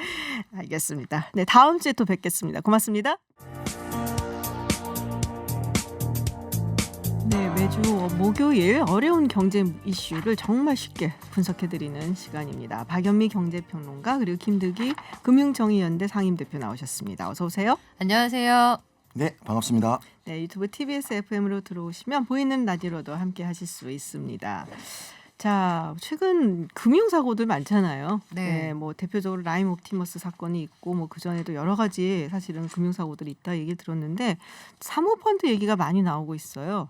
네, 먼저 이 공모펀드, 사모펀드 차이가 무엇인지도 조금 이야기를 풀어주시고 뭐 아시는 분들은 아시겠지만 정말 생전 처음 들어보시는 분들도 계실 수 있거든요. 네, 그래서 사모펀드 이야기를 조금 나눠보려고 하는데 자, 공모펀드와의 다른 점 어떻게요? 사모펀드는 말 그대로 사적으로 모아서 돈을 모으는 펀드인데요. 요거는 그 별도로 광고 같은 걸 못 하게 돼 있죠. 네. 그리고 여기에는 최소 투자 자금 제한이 있습니다. 1억 원 이상 지금은 그렇게 돼 있는데요. 네네. 과거에는 이게 적어도 5억 원 이상이었고 펀드 전체 자기 자본 비율도 상당히 좀 높았었는데 점점 내려오다 보니 이제는 이 펀드의 자기 자본 비율도 한 10억 원이면 이제 할 수 있게 되고요. 어허. 투자도 1억 원이면 할 수 있게 돼서 개인이 접근할 수 있는 접근성이 상당히 높아졌고 그만큼 위험성도 좀 높아졌다 이렇게 볼 수 있습니다. 그렇군요. 자, 라임 옵티머스 펀드 얘기를 안 할 수가 없는데 지금 피해액이 얼마나 되는 거예요, 총? 뭐 우리 많이 듣기는 했지만 피해액이 그 라인 펀드의 경우에는 1조 6천억 원, 옵티머스의 경우에는 5,151억 원이니까 두 개 합치면 2조 원이 넘어가잖아요. 수천 명의 피해자가 발생한 상태입니다. 수천 명의 네. 피해자가 발생했고 이걸 돈을 받을 수 없을 거다라고 대충 보고 있는 거죠. 안 될 것 같아요. 날린 돈이 많아가지고. 라임 같은 네. 경우는 라임은 뭐 준다고. 받았거든요. 아, 그러니까 무역금융 같은 네네. 경우는 네. 이게 2018년 11월 이후에 판매한 것은 미국으로부터 네네. 부실 통보를 받았는데 네. 속이고 계속 돌려막기를 하다 보니까 금감원에서 1,600억 정도는 돌려줘라. 결정을 했고 판매사가 올 8월 달에 수용을 한 상태고요. 네. 지금 은행들마다는 좀 판매사마다는 다른데 옵티머스 같은 경우는 70%를 한투가 지급을 했고 선지급입니다. 이거. 네네. 그다음에 NH투자증권 같은 경우는 유동성 지원. 그러니까 사실 업무상 배임을 피해가려고 했는데 최대 70% 최소 30%까지 지금은 지급을 한 상태고요. 그다음에 라이민 같은 경우는 은행마다 조금 다른데 50%에서 51%. 대신증권 같은 경우는 손실금액의 30%. 그다음에 신한금투 같은 경우는 손실금액의 30% 이렇게 좀 천차만별로 이루어지고 있습니다. 네. 아. 그러니까 지금 말씀하신 그 손실 금액이 원금 대비. 네. 원금 대비 네. 뭐가 원금을 다 찾을 수는 없는 거고. 이게 금융회사별로 본인들이 약간 많이 좀 캥기는 구석이 있는 쪽에서 먼저 많이 물어주겠다 이렇게 나오는 입장이라 어디에서 샀느냐에 따라서도 입장이 좀 갈리는 그건 좀 것 다르던데요. 그러니까 네. 대신증권이나 신한금투 같은 경우는 네. 라임의 공범으로 지금 센터장하고 본부장이 구속되어 맞아요. 있는데도 네.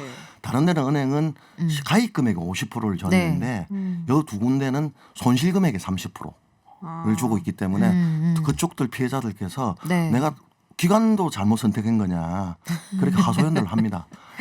아 기관도 잘못 선택한 네. 거예요. 다른 아이고. 데였으면 좀 더 받거나 예. 할 수 있었는데 네. 아 참 안타깝네요 이게.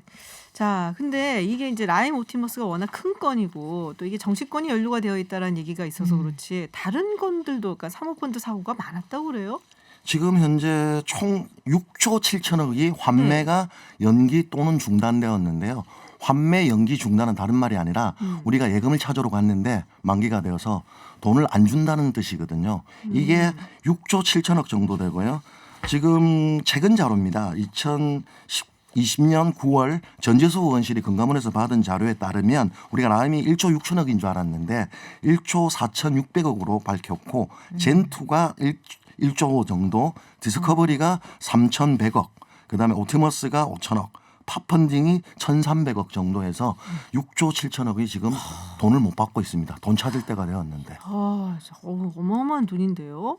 그러면 그 6조 7천억 원 그게 사실 투자자들의 돈인 거잖아요. 근데 그거를 지금 날리고 못 받는 상황이다. 와, 진짜 이건 뭐 피눈물이 나는 상황이라고밖에 볼 수가 없는데.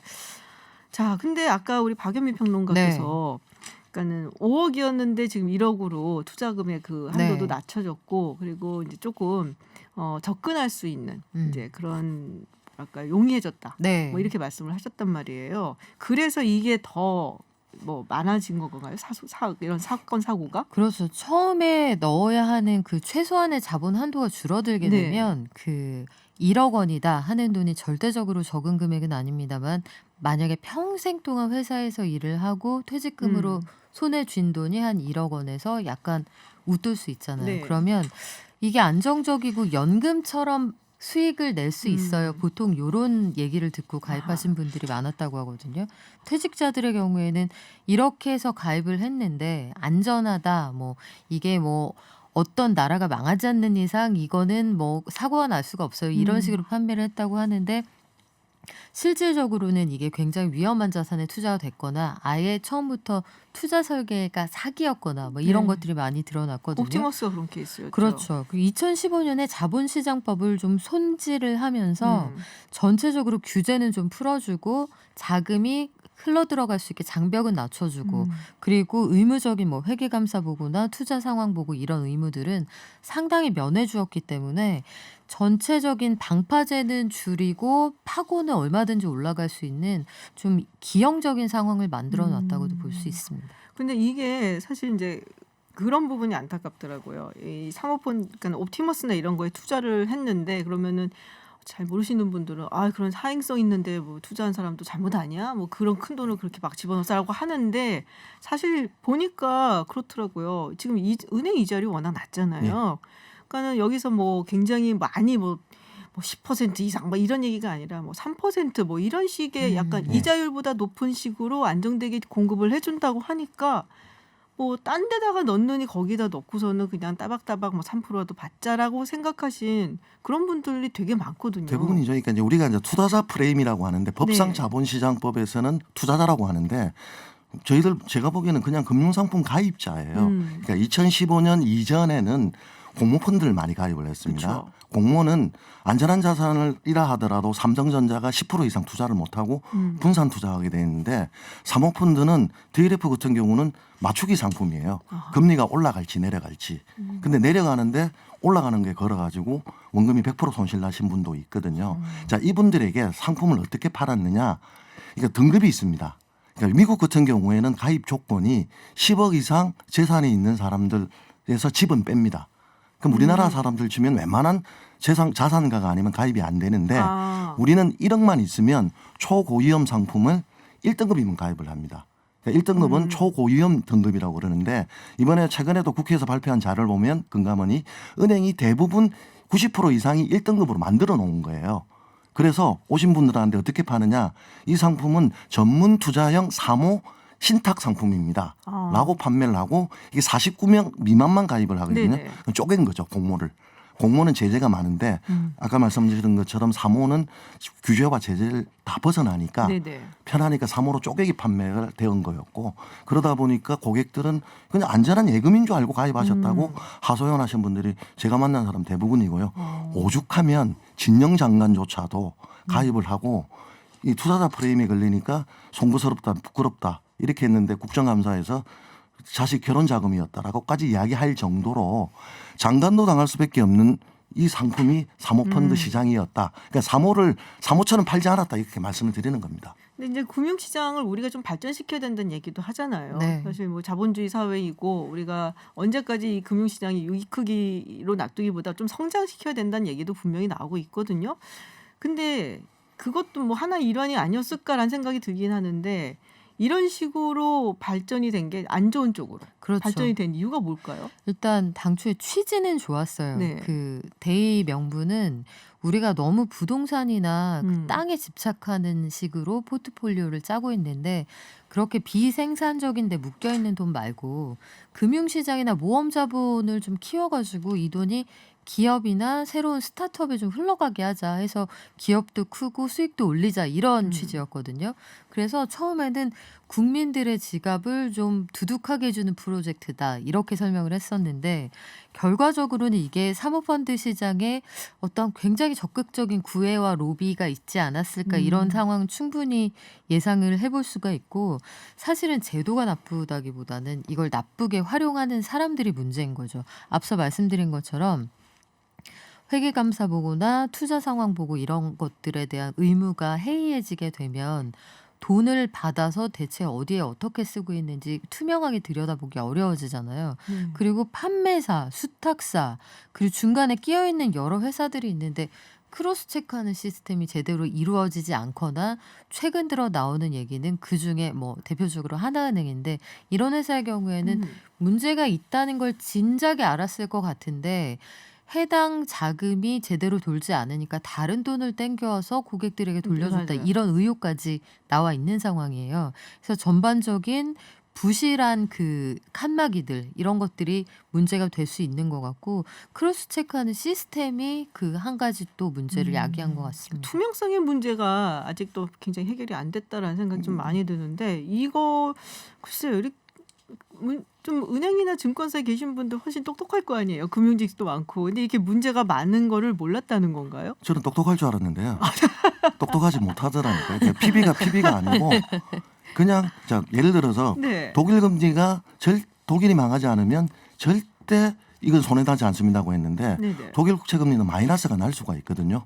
왜냐하면 독일 국채 금리가 제일 안전한 자산이기 때문에 금리가 시장이 하락할 때는 그쪽에 투자가 몰리죠.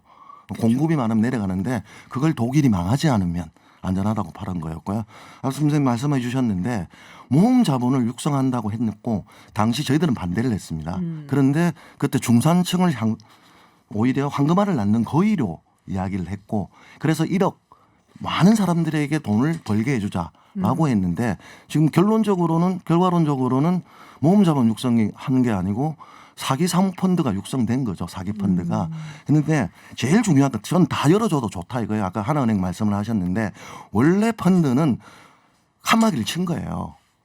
서로 못 믿으니까. 네네. 자산운용사, 판매사, 수탁사. 그러면 서로 공모펀드는 확인이 됩니다. 네네. 그러면 수탁사 같은 경우에 어떤 의무가 있었냐면 지시가 들어오는데 펀드 장사 명세서하고 상품 설계서 이거 비교하게 돼 있어요. 네네. 이것만 잡았으면 옵티머스는 안 터져요. 근데 이 빗장까지 다 열어준 거였고 하나은행은 뭐라고 이야기하냐면 보고 의무가 없다. 이렇게 이야기를 하고 있는 거죠. 그러니까 제가 금융회사를 다녔는데 아까 하나은행 말씀을 하셨는데 수탁사가 하루 1일 마감해서 돈이 안 맞으면 부도 처리되거든요. 네네. 그러니까 그 다음 날 들어온 돈으로 돌린 건데 그걸 금감원에 보고를 하지 않았다라고 해명을 하고 있는 건 이거는 법상 허용했다라고 이야기를 하는데 선관 의무를 다하지 않은 거죠.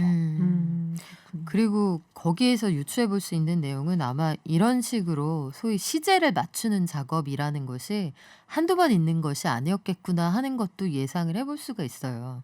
그러니까 이게 터질 것이 때가 되어서 터진 것뿐이지 그동안 아슬아슬하게 줄타기를 하고 있지 않았을까 이런 생각도 좀 해볼 수가 옵티머스는 있죠. 그렇죠. 처음부터 네. 돌려막기를 했기 때문에. 근데 네네. 옵티머스는 가입하신 분들도 사실상 속아서 가입했다 이렇게 볼 수 있는 여지가 있는 게 원래는 공공기관 매출 채권이라는 안전자산에 투자한다 하고 그러니까요. 모았거든요. 네. 근데 실제로는 사채시장, 건설사 이런 데다가 투자를 해서 글쎄요 라임하고는 약간 성격이 성격이 다르다고 다른. 봅니다. 아니, 가입자 같은 경우는요. 음.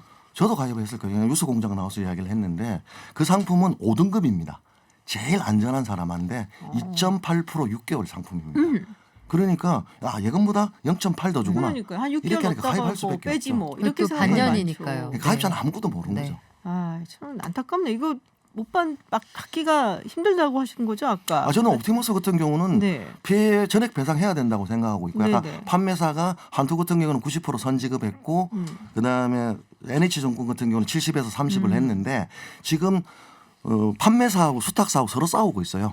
니네가 잘못했다고. 이제 그러니까 저는 판매사가 100% 선지급하고 서로 구상권 청구를 해서 손해배상의 책임을 경중을 따져서 가는 게 좋은데 이게 가입자가 무슨 죄가 있어요? 그렇죠. 지금 얼마나 전세자금, 피말리겠어요. 결혼자금이라고 지금 하는데. 자기가 가지고 있었던 뭐 퇴직금이라든가 예. 넣어갖고서는 근데 날아갈 것 같은 분들은 얼마나 사모펀드 지금- 가입하신 분들 보면 45% 이상이 60대 이상 너무 아하. 자금이에요. 아유 안타깝네 진짜. 아이고, 근데 이제 말씀하셨던 거 보면은 이제 지금 너무 빗장을 열어줬다고 하셨잖아요. 네. 그러면은 조금 잠궈야 될 부분이 있을 거 아니에요. 금융시장에 큰 타격이 안 가게 하면서 활발하게 원활하게 또 투명하게 돌아가게 하면서 그럼에도 여기는 좀 빗장을 잠궈야 된다는 그런 부분은 어떤 부분이 있을까요? 일단 아까 말씀하셨던 부분이 네. 금융위원회가 올 4월에 발표를 해요. 회계보고. 이 회계보고만 했으면 투자설명서하고 자산명세서하고 다른 거 외부 감사가 봤으면 옵티머스나 라임이 1년을 못 넘기죠. 회계보고 부활하겠다고 했고 그다음에 두 번째 아까 수탁사들끼리 감시 업무, 보고 업무, 확인 업무 이거는 부활하겠다고 했는데 4월에 발표했는데 아직 법이 개정되지 않고 있습니다. 자본시장법이 개정해야 되는 거고 1억에서 금액은 3억으로 올린다고 했고요. 근데 저는 1억에서 3억까지는 부족하다고 보고 있고 미국처럼 한 10억 정도 이상의 자산가가 들어가야지 그 미만에 있는 사람들에게 이 사실 저는 은행원이나 판매사들 직원들이 호객행위했다고 봐요. 자기도 모르면서 이 좋은 상품이라고 네, 이거 하고 좋아요. 있고요. 그래서는. 좀 부족한 거는 환매가 연기, 그러니까 돈을 못 준다는 사실을 자산운용사가 통제하게 돼 있는데 그게 면책이 돼 있거든요. 네. 여기에 대해서는 부활하겠다는 발표에서는 빠져 있어요. 그러니까 언제든지 사실 라임 같은 경우는 2019년 1월에 환매 중지를 통보했어야 되죠. 공모펀드였다면. 네네. 근데 이걸 통보를 안 하고 통보를 계속 안 하고. 돌려막기를 한 아하. 거기 때문에 이 부분은 반드시 부활해야 된다 이렇게 보고 있습니다. 그 증권사 직원들이 심지어 환매가 중단이 돼서 가서 항의하러 간 고객까지 설득을 했다는 거예요. 이거 돌려드립니다. 어떻게든 돌려드린다면서 환매 중단에 따른 상황을 항의하러 간 사람까지 돌려 세울 정도로 그 정도로 영업에 열을 올렸다고 하니까 이 부분에 대해서는 분명히 법적 책임을 져야 할 것 같고 말씀하신 것처럼 우리가 교통사고가 나면 그 지금 완벽하게 일방이 잘못하지 않을 때는 뭐 4대6, 5대5 이렇게 나눠서 책임을 지잖아요.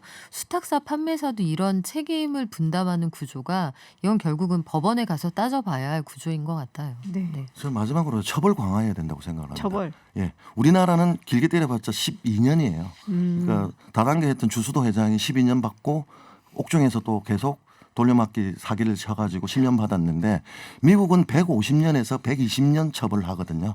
그렇기 때문에 처벌 강화가 같이 가야 된다. 그리고 이번에 완전히 빠져 있는데 금융위는 이걸 안 받아주시는데 집단소송제하고 징벌적 손해배상제 같이 들어가야 됩니다. 그래서 이게 사후적으로 있는 제도지만 자유를 허용했으면 미국처럼 사고가 났을 때는 너희들에게 엄중한 책임을 묻는다는 시그널을 보내줘야지 금융회사 직원들이 마음대로 안 하는데 그동안은 압박 판매가 굉장히 심했습니다. 그렇군요. 네, 알겠습니다. 네, 뭐 라임 옵티머스 사태로도 한번 짚어봤습니다. 사모펀드 이야기. 네, 지금까지 김대기 대표 그리고 박연미 평론가와 함께했습니다. 오늘 고맙습니다. 고맙습니다. 예, 감사합니다. 네, 해외 핫뉴스 알아보는 서울타임즈 전주현 캐스터와 함께합니다. 어서 오세요. 네, 안녕하세요. 유튜브 TBS FM 들어오시면 보이는 라디오로도 함께하실 수 있습니다.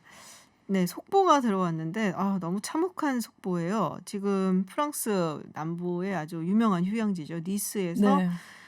한 남성이 칼을 막 휘둘러서 이제 3명이 사망을 했고 그중에 여성 1명은 참수를 당했다. 이게 또 이제 이슬람 극단주의자의 소행이 아니겠느냐 이런 얘기가 나오고 있어요. 그렇습니다. 지금 여성 2명이 참수를 당했다라는 보도까지 나왔어요. 2명이. 네. 아이고, 참나. 29일 이제 현지 시각으로 오전 9시쯤이었는데 니스에서 가장 큰 가톨릭 성당인 노틀담 성당 부근이었습니다. 네. 그래서 한 남성이 칼을 휘두르고 사람들을 공격해서 말씀드린 것처럼 3명이 사망하고 여러 명이 부상을 당했습니다. 이 남성을 붙잡혔어요. 체포 네. 과정에서 부상을 당해서 병원으로 지금 이송이 된 상태인데 일단은 단독 행위로 지금 단독 공격으로 네네. 지금 경찰이 파악을 하고 있습니다. 이번 사건을 프랑스 정부는 테러 공격으로 규정을 했고요. 그리고 용의자가 경찰에 체포된 후에도 알라후 아크바르 신은 위대하다를 계속 외쳤던 것으로 지금 알려져 있습니다. 그래서 아마도 이렇게 무슬림과의 대립에서 나온 그런 테러가 아닌가 이렇게 생각이 되고 있는데 지금 16일에 무함마드의 풍자 만평을 보여줬던 사무엘 파티 네. 교사가 참수를 당해서 그렇죠. 살해당한 지 거의 2주가 됐는데 2주일 만에 또다시 이렇게 참수 사건이 발생을 한 거거든요. 그래서 지금 안 그래도 어제 저희가 전해드렸지만 프랑스 사회와 지금 아랍권 사이에 이슬람권 사이에 굉장한 문화 전쟁이 벌어지고 있다라고 맞아요. 말씀을 드렸는데 그게 이렇게 끔찍한 사건으로까지 이어지게 됐습니다. 참 안타깝네요. 네. 이런 일이 일어나서. 그 니스가 예전에 2016년에도 트럭 사고가 테러가 있었죠. 해서 굉장히 네. 86명이 사망한 맞아요. 그런 끔찍한 사고가 있었던 곳인데 또다시 이런 일이 발생을 했습니다. 자, 다음 소식도 유럽 소식인데요. 프랑스, 독일이 다시 경제 봉쇄 조치를 내렸어요. 그래서 그런지 네. 어제 하여튼 그쪽 주가 그리고 네네. 미국 장도 굉장히 안 좋았어요. 네, 큰 그렇습니다. 일이더라고요. 네, 프랑스 대통령 마크롱 대통령이 네. 29일에서 30일로 넘어가는 0시부터 최소 12월 1일까지 프랑스 전역에 봉쇄령을 내리겠다 이렇게 얘기를 했습니다. 다만 지난번에 1차 봉쇄령이 내려졌던 게 봄이었거든요. 3월에서 5월 정도 내려졌는데 그때와는 좀 다르게 문을 여는 곳이 좀 있어요. 유치원, 초등학교, 중학교, 고등학교, 노인 요양시설, 공공 서비스는 계속 하도록 했습니다. 그리고 보건 수칙을 따른다는 전제하에 공장과 농장 운영도 가능하도록 조치를 했고요.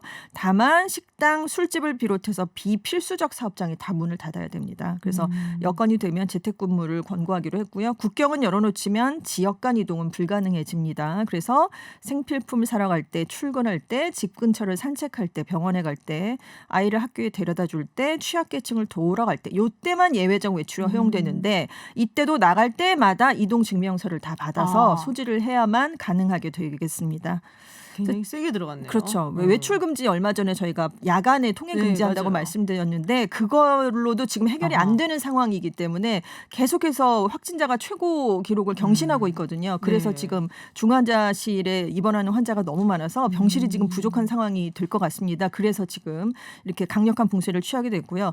독일 연방정부랑 주정부도 다음 달 2일부터 4주 동안 식당, 술집, 영화관 같은 여가시설 문을 닫는 부분적인 봉쇄를 도입하는 데 합의를 했습니다.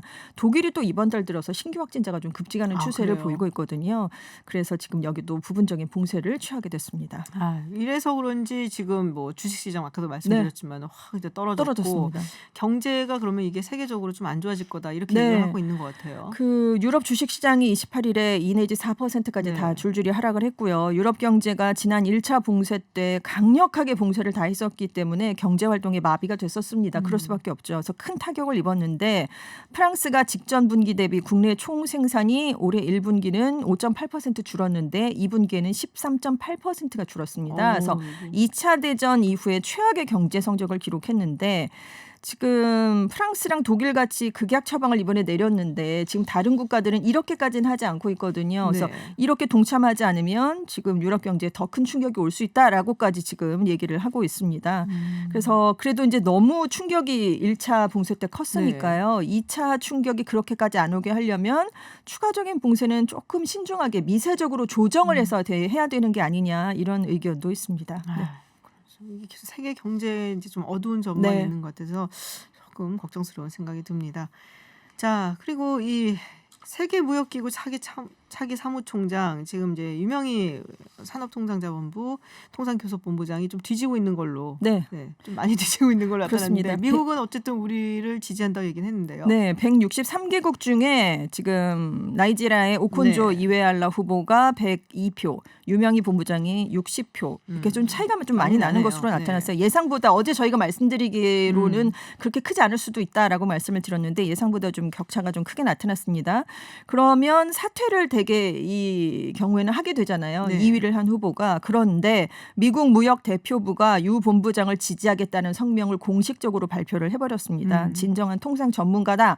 WTO의 개혁을 이끌기에 적임자다. 이렇게 얘기를 했는데 그 이후로는 실질적인 현장 실무 경험이 있는 사람이 이끌어야 된다. 이렇게 얘기를 내세웠지만 그 속내는 WTO의 주도권을 다른 곳에 뺏기지 않겠다라는 걸 드러낸 것이다. 이런 분석도 있고요. 또 중국과 관계가 밀접한 곳이 나이지리아인데 그렇죠. 이곳의 후보는 절대 밀어줄 수 없다. 그래서 그걸 반대하는 것이다. 이런 평가가 나오고 있습니다.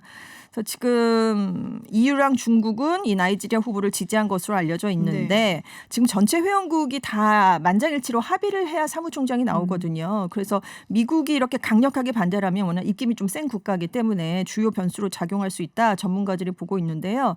가디언지가 미국이 계속 이렇게 나이지리아 후보를 받아들일 수 없다. 이렇게 지금 버티게 되면 25년 동안 만장일치 합의로 사무총장을 선출했는데 그것과 다르게 결국 투표를 하게 될 수도 있다. 이런 지금 전망을 내놓고 있습니다. 그래서 일단 11월 9일까지는 결정이 될 것으로 알려지고 있는데 지금 미국이 계속 버티면 장기 교착 상태에 빠질 수도 있다. 이런 전망도 있고요. 그리고 이제 그 사이에 11월 3일에 미국 대선이 있잖아요. 그렇죠. 지금 이건 트럼프 행정부의 생각이고 만약에 바이든 후보가 당선이 되면 또 그때 가서 상황은 다시 봐야 된다. 이런 얘기도 함께 나오고 있습니다.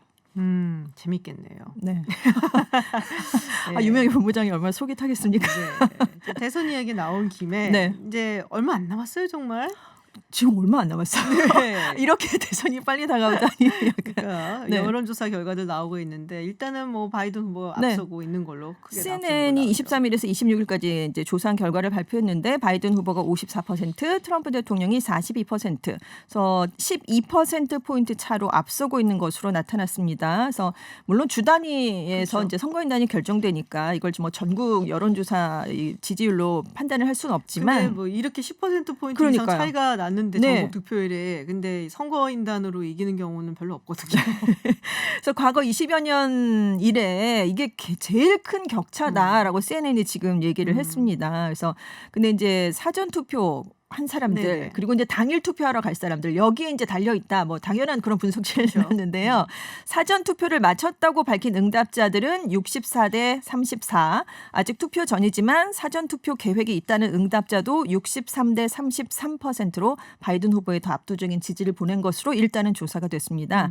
반면에 당일에 내가 직접 가서 하겠다라는 응답자의 59%는 트럼프 대통령을 찍겠다. 이렇게 답한 것으로 조사가 됐어요. 근데 중요한 곳이 경합주잖아요. 지금 바이든 후보가 6곳 중에서 미시간, 위스콘신, 펜실베이니아 3곳에서 트럼프 대통령보다 5 내지 9%포인트 앞서고 있는 것으로 나타났지만 나머지 플로리다, 애리조나, 노스캐롤라이나에서는 후보 간 격차가 일주일 전보다 더 좁혀졌습니다. 그래서 지금 통계적으로는 거의 의미가 없는 오차 범위 안에 있기 때문에 좀 해봐야 알 수 있는 그런 결과가 지금 나온 것으로 지금 조사가 됐습니다. 근데 미시간, 위스콘신, 펜실베니아 이기면은 이겨요. 그래서 사실은 그 플로리다, 애리조나, 노스캐롤라이나는 이제 이기면 되게 좋은 거 막 이런 거기 때문에 근데 이제 신경이 쓰이는 거는 이제 이런 거죠. 플로리다나 애리조나 같은 경우는 이제 그날 당일 발표 개표를 빨리 하기 때문에 그래서 여기서 딱 이겨갖고선 2개 다 바이든이 가져간다 그러면은 트럼프 대통령이 이거 뭔가 문제가 있다 얘기하고 뭐 우편 투표 얘기하고 네네. 할 건덕지가 없어지니까 네네.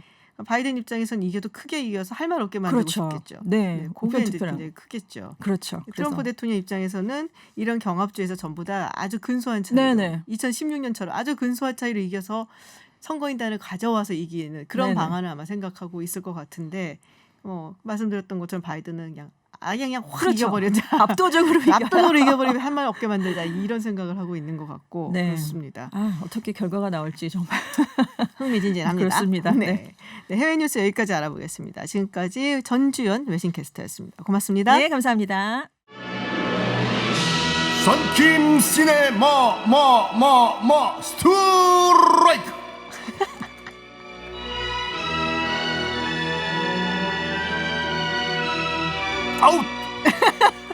아웃.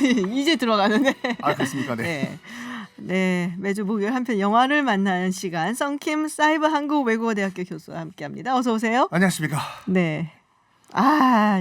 뭐 나름대로 제 고향 팀인 LA 다저스가 32년 만에 드디어 월드 시리즈 우승을 했는데 작년에 이기지 그랬어. 네 말이요. 야구 좋아하세요, 김 박사님? 저 완전 광팬이에요. 그럼 당연히 오클랜드 출신이시니까 오클랜드 애틀레틱스 좋아하시겠네요? 오클랜드가 그런 걸 좋아하죠. 이게 2팀이 있는 도시가 있잖아요. 아 그렇죠. 뭐 뉴욕은 매츠하고 뭐 양키스가 있고 뭐 시카고도 화이트삭스하고 컵스가 있고 에인저스가 있고 다저스가 있고. 네. 좀 이제 못 사는 팀 좋아해요, 저는. 약간 언더독 같은. 그렇죠. 저도 마찬가지인지.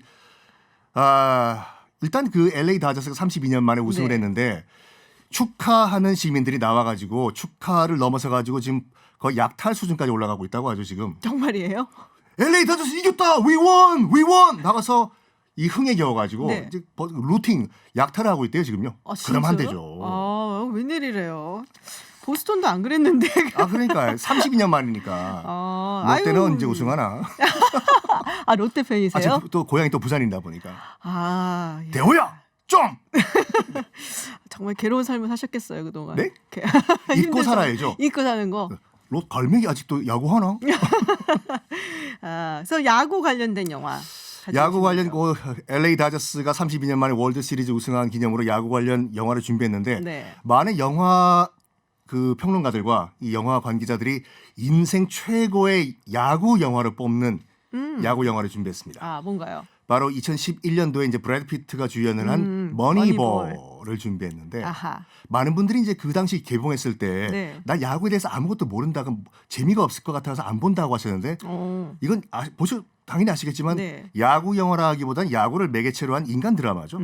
그렇죠. 그리고 이제 브래드 핏을 보러 갔다가 또 누굴 보고 나오셨나요? 이걸 보러 갔다가 이제 뭐 야구 그러니까 너무 재밌으니까 사실 얘기나 이런 게. 그렇죠. 네. 예, 그리고 저는 원래 야구 팬인데다가 또 뭐 전공을 할 때에도 통계 다루는 걸 되게 많이 했었어요. 그러면 이 머니볼 이론도 잘 아시겠네요. 그렇죠. 뭐 이론을 잘 안다기보다 이제 그런 돌아가는 시스템을 보니까 너무 재밌더라고요. 그래서 원래 이제 야구가 사실은 이제 통계 뭐 스포츠다 이런 얘기 굉장히 많이 하죠. 근데 그 영화에도 나온 것 같이 약간 그 올드하신 분들은 그 통계와 과학을 믿지 않고 그렇죠. 이 감으로 스카우트하고 감으로 투수 보내고 감으로 베이스 교체하고 이 영화를 못 보신 분들 위해서 잠깐 설명을 드리면은 그 미국의 메이저리그에는 총 30개의 야구 구단이 있지 않습니까? 내셔널리그 15구단, 그다음에 아메리칸 리그 15구단 가운데서 지금은 아니지만 이 영화가 배경이 됐던 2002년도만 하더라도 30개 구단 가운데서 가장 돈이 없고 가장 실력이 없는 우리로 치면 약간 산미 슈퍼스타즈와 같은 청보 핀토스로 할까요? MBC 청룡으로 할까? 이 산미 슈퍼스타즈와 같은 그런 불쌍한 팀이었는데 그 이제 그 빌리빈이라고 해서 우리나라에서는 콩단장이라고 하더군요. 이 빌리빈 그 브래드 피트가 역할했죠. 그 단장을 맡았어요. 그 단장을 이 뭔지 모르시는 분들의 설명을 드리면 구단주는 사업가고 이 구단주는 야구에 대해 잘 모르기 때문에 야구의 실질적인 경영, 뭐 스카우트를 해온다든지 전략을 짜는 게 이제 단장의 역할인데 그 당시 이제 오클랜드 애틀레틱스의 이제 단장이었던 이 빌리빈 그 브래드 피트가 어떻게 하면은 이 없는 살림에 최대의 가성비를 뽑아서 우리도 한번 이 우승까지 못하더라도 한번 이겨볼까 하다가 이제 머니볼 이론이라는 통계 이론을 이제 접목을 시키죠. 그래서 2002년도 시즌에 무려 아무도 달성하지 못했던 20연승 기록을 세웁니다. 한참 볼 때였는데 미국에서 야구 제가 아직 직접 보셨죠, 그건 20연승. 그렇죠. 아니 뭐 뭐랄까요. 그때 그러니까는 제가 그 당시에는 보스턴에 있었기 때문에 매일 해요. 정말 매일매일 방송을 해줘요. 야구를. 거기는 뭐 정말 레드삭스 네이션이라고 얘기를 하는 곳이니까. 그렇지만 그 당시만 하더라도 이제 오클랜드가 이제 그 전국 뉴스가 됐기 때문에 한참 뉴스였죠. 17연승. 쟤는 미친 거 아니냐? 막 이런 18연승, 얘기했죠. 19연승, 20연승을 달성할 수 있을까? 달성을 했죠. 그러니까요. 그래서 정말 화제가 됐었던 스토리를 원래는 책으로 나왔었는데 이제 요거를 각색을 한 거죠. 각색을 해서 영화로 만든 건데 자 거기서 이제 핵심이 되는 게 있잖아. 이 머니볼 이론에서. 그 뭐 통계학을 더 잘하시니까 간단하게 이제 머니볼 그 영화에서 나온 건 뭐냐면 그 이전까지만 하더라도 미국 프로 야구에서는 이기기 위해서 승률을 올리기 위해서는 무조건 타율이 중요하다. 우리 뭐 몇 할 몇 분 몇 리 하는 거 타율이 중요하다라고 사람들은 믿었었는데 아니다. 무조건 출루를 해야지 베이스를 밟아야지 승률이 올라간다. 이걸 통계학적으로 푼 것이 이제 머니볼 이론인데 그거를 이제 빌리빈 그 당시에 이제 오클랜드의 단장이 적용을 한 거죠. 네. 그것이 이제 효과를 본 거고요. 맞아요. 요새 프리미어리그 간다는 얘기가 있다면서요? 그게 저도 뉴스를 통해서 봤는데 네. 만약에 이제 빌리빈 그 콩 단장께서 프리미어 리그에 이제 돈 보고 가시면 정말 실망을 할 것이 왜 그러냐면 영화에도 나왔지만 원래는 맞아요. 그 단장을 하기 전에 이제 빌리빈 단장이 이제 스탠포드 전액 장학금을 받고 스탠포드를 가기로 했지 않습니까? 그렇지만 돈 때문에 야구를 선택을 했는데 영화 마지막 장면에서도 네. 레드삭스에서 뭐 $10,000,000가 넘는 개런티를 받고 이제 스카우트 제의가 왔는데 딸이 랭카의 더 쇼 부르면서 I'm just a little girl. 아빠 가지 마. 그래 딸을 위해서는 난 돈보다 내 인생을 택하겠어. 그래서 돈을 포기하고 오클랜드에 남았습니까? 만약에 정말로 빌리빈 단장이 이번에 돈 때문에 프리미어 리그로 간다면 축구로 많은 야구 팬들은 실망을 할 거예요. 돈 때문에 정말 영혼을 파셨구나. 당신이 무슨 파우스트냐. 근데 뭐 레드삭스는 그리고 나서 뭐 앱스타인 데려갖고서는 그렇죠. 뭐 네네. 우승만 하고 뭐 시카고 가서 또 우승시키고 뭐 맞아, 네. 상관없어요. 근데 사실 그런 분들이 많아요. 이게 월드 시리즈라고 우리가 얘기를 하잖아요. 그렇죠, 마지막 미국은요. 파이널을 왜 월드야? 자기네끼리 하면서 그런 얘기도 하고 그래요. 그게 지금 나와 있는 설이 한국은 코리안 시리즈고 네네. 일본은 재팬 시리즈지 않습니까? 왜 미국은 아메리칸 시리즈가 아니라 월드 시리즈냐? 너희들이 무슨 세계냐? 원래 이런 설이 돌았거든요. 그 월드 시리즈가 1903년부터 시작됐는데 맨 처음에 월드 시리즈를 스폰서를 해준 것이 뉴욕의 뉴욕 월드라는 신문이었기 때문에 아하. 뉴욕 월드 신문사의 이름을 따서 월드 시리즈로 했다. 문제는 뉴욕 월드 신문사는 자기들이 그런 적 없다라고 얘기를 했어요. 그래서 지금 정설은 뭐냐면은 우리가 하고 있는 세 개다. 그러니까 그 당시 이제 내셔널 리그와 이제 아메리칸 리그가 있지 않습니까? 네. 우리말로 바꾸면은 국가 리그와 미국 리그잖아요. 네. 그거 상위는 뭐냐? 월드밖에 없다. 그것 때문에 논란이 많았어요. 야, 너희들 미국 리그가 월드 시리즈면 우리 뭐 다른 나라는 뭐냐? 근데 미국도 약간 말이 되는 게 뭐냐면 1903년도에 월드 시리즈가 생겼을 때 전 세계에서 야구하는 나라는 미국밖에 없었다. 그렇죠. 자기네가 만든 거니까. 솔직히 야구란 그 스포츠가 전 세계적으로 보편적인 스포츠는 아니에요. 그렇죠. 얼마 없어요. 생각해보면은 우리나라, 일본, 뭐 대만, 미국, 대만, 뭐 쿠바, 쿠바, 멕시코, 미국, 뭐 이런데. 유럽에는 네덜란드 끝. 그러니까요. 네. 뭐 하라 그러세요. 하라고 뭐 그러든지 뭐. 용인해드리겠습니다. 네, 근데 저는 진짜 야구를 정말 좋아하거든요. 네. 그리고 야구를 보면서 이렇게 이제 어떻게 보면은 미국 사회인 거잖아요. 야구라는 것이요.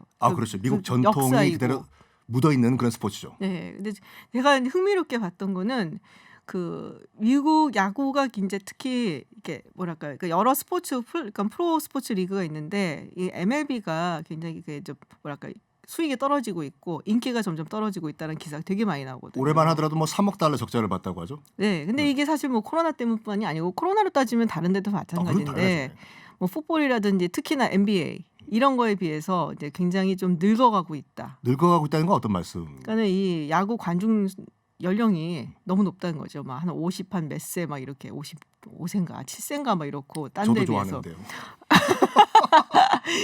근데 젊은 층이 안 좋았나요? 젊은 팬 유입이 안 된다는 거예요. 그게 이제 메이저리그 그 사무국에서 얘기한 것이 뭐냐면 간단하게 말씀드리면은 야구가 너무 늘어진다. 시간이 좀 오래 걸리죠. 오래 걸리죠. 그래가지고 네. 좀 타이트하게 경기를 운영할 것이다라는 얘기도 있고 그 야구 엄숙주의라고 있거든요. 네. 얼마 전에 그 KBO 그 야구를 미국에서 중계했을 때 ESPN에서 네. 난리가 났지 않습니까? 그 이유는 KBO 경기가 그 재밌어서 그런 게 아니라 일명 그 빠던 예, 이거 플라잉 배트 하는 던지는 거. 거, 네. 그 배트 플리핑이라고 하는 네. 거, 그 메이저리그에서는 절대 하면 안 그쵸. 되는 금기 사항이거든요. 네. 왜냐하면 엄숙주의이기 때문에 이런 걸 좀 탈피해야지 젊은층이 좀 몰리지 않을까 반성을 하고 있다고 하죠. 근데 좀 느리고 말씀하신 것처럼 그리고 되게 그 또 인상적이었던 게 이게 약간 늙어간다. 그러니까 올드가 있고 하나가 또 화이트예요. 아 그렇죠. 백인 스포츠가 됐다. 근데 옛날에 사실 이 지금 뭐 그 인종 구조를 보면은 야구 선수들 구조를 보면은 흑인 선수들이 제키 로빈슨 들어오고 나서 막 늘어났었거든요. 그래서 막 20% 가고 막 이랬었는데 지금은 10%가 채 안 된다고 들었어요.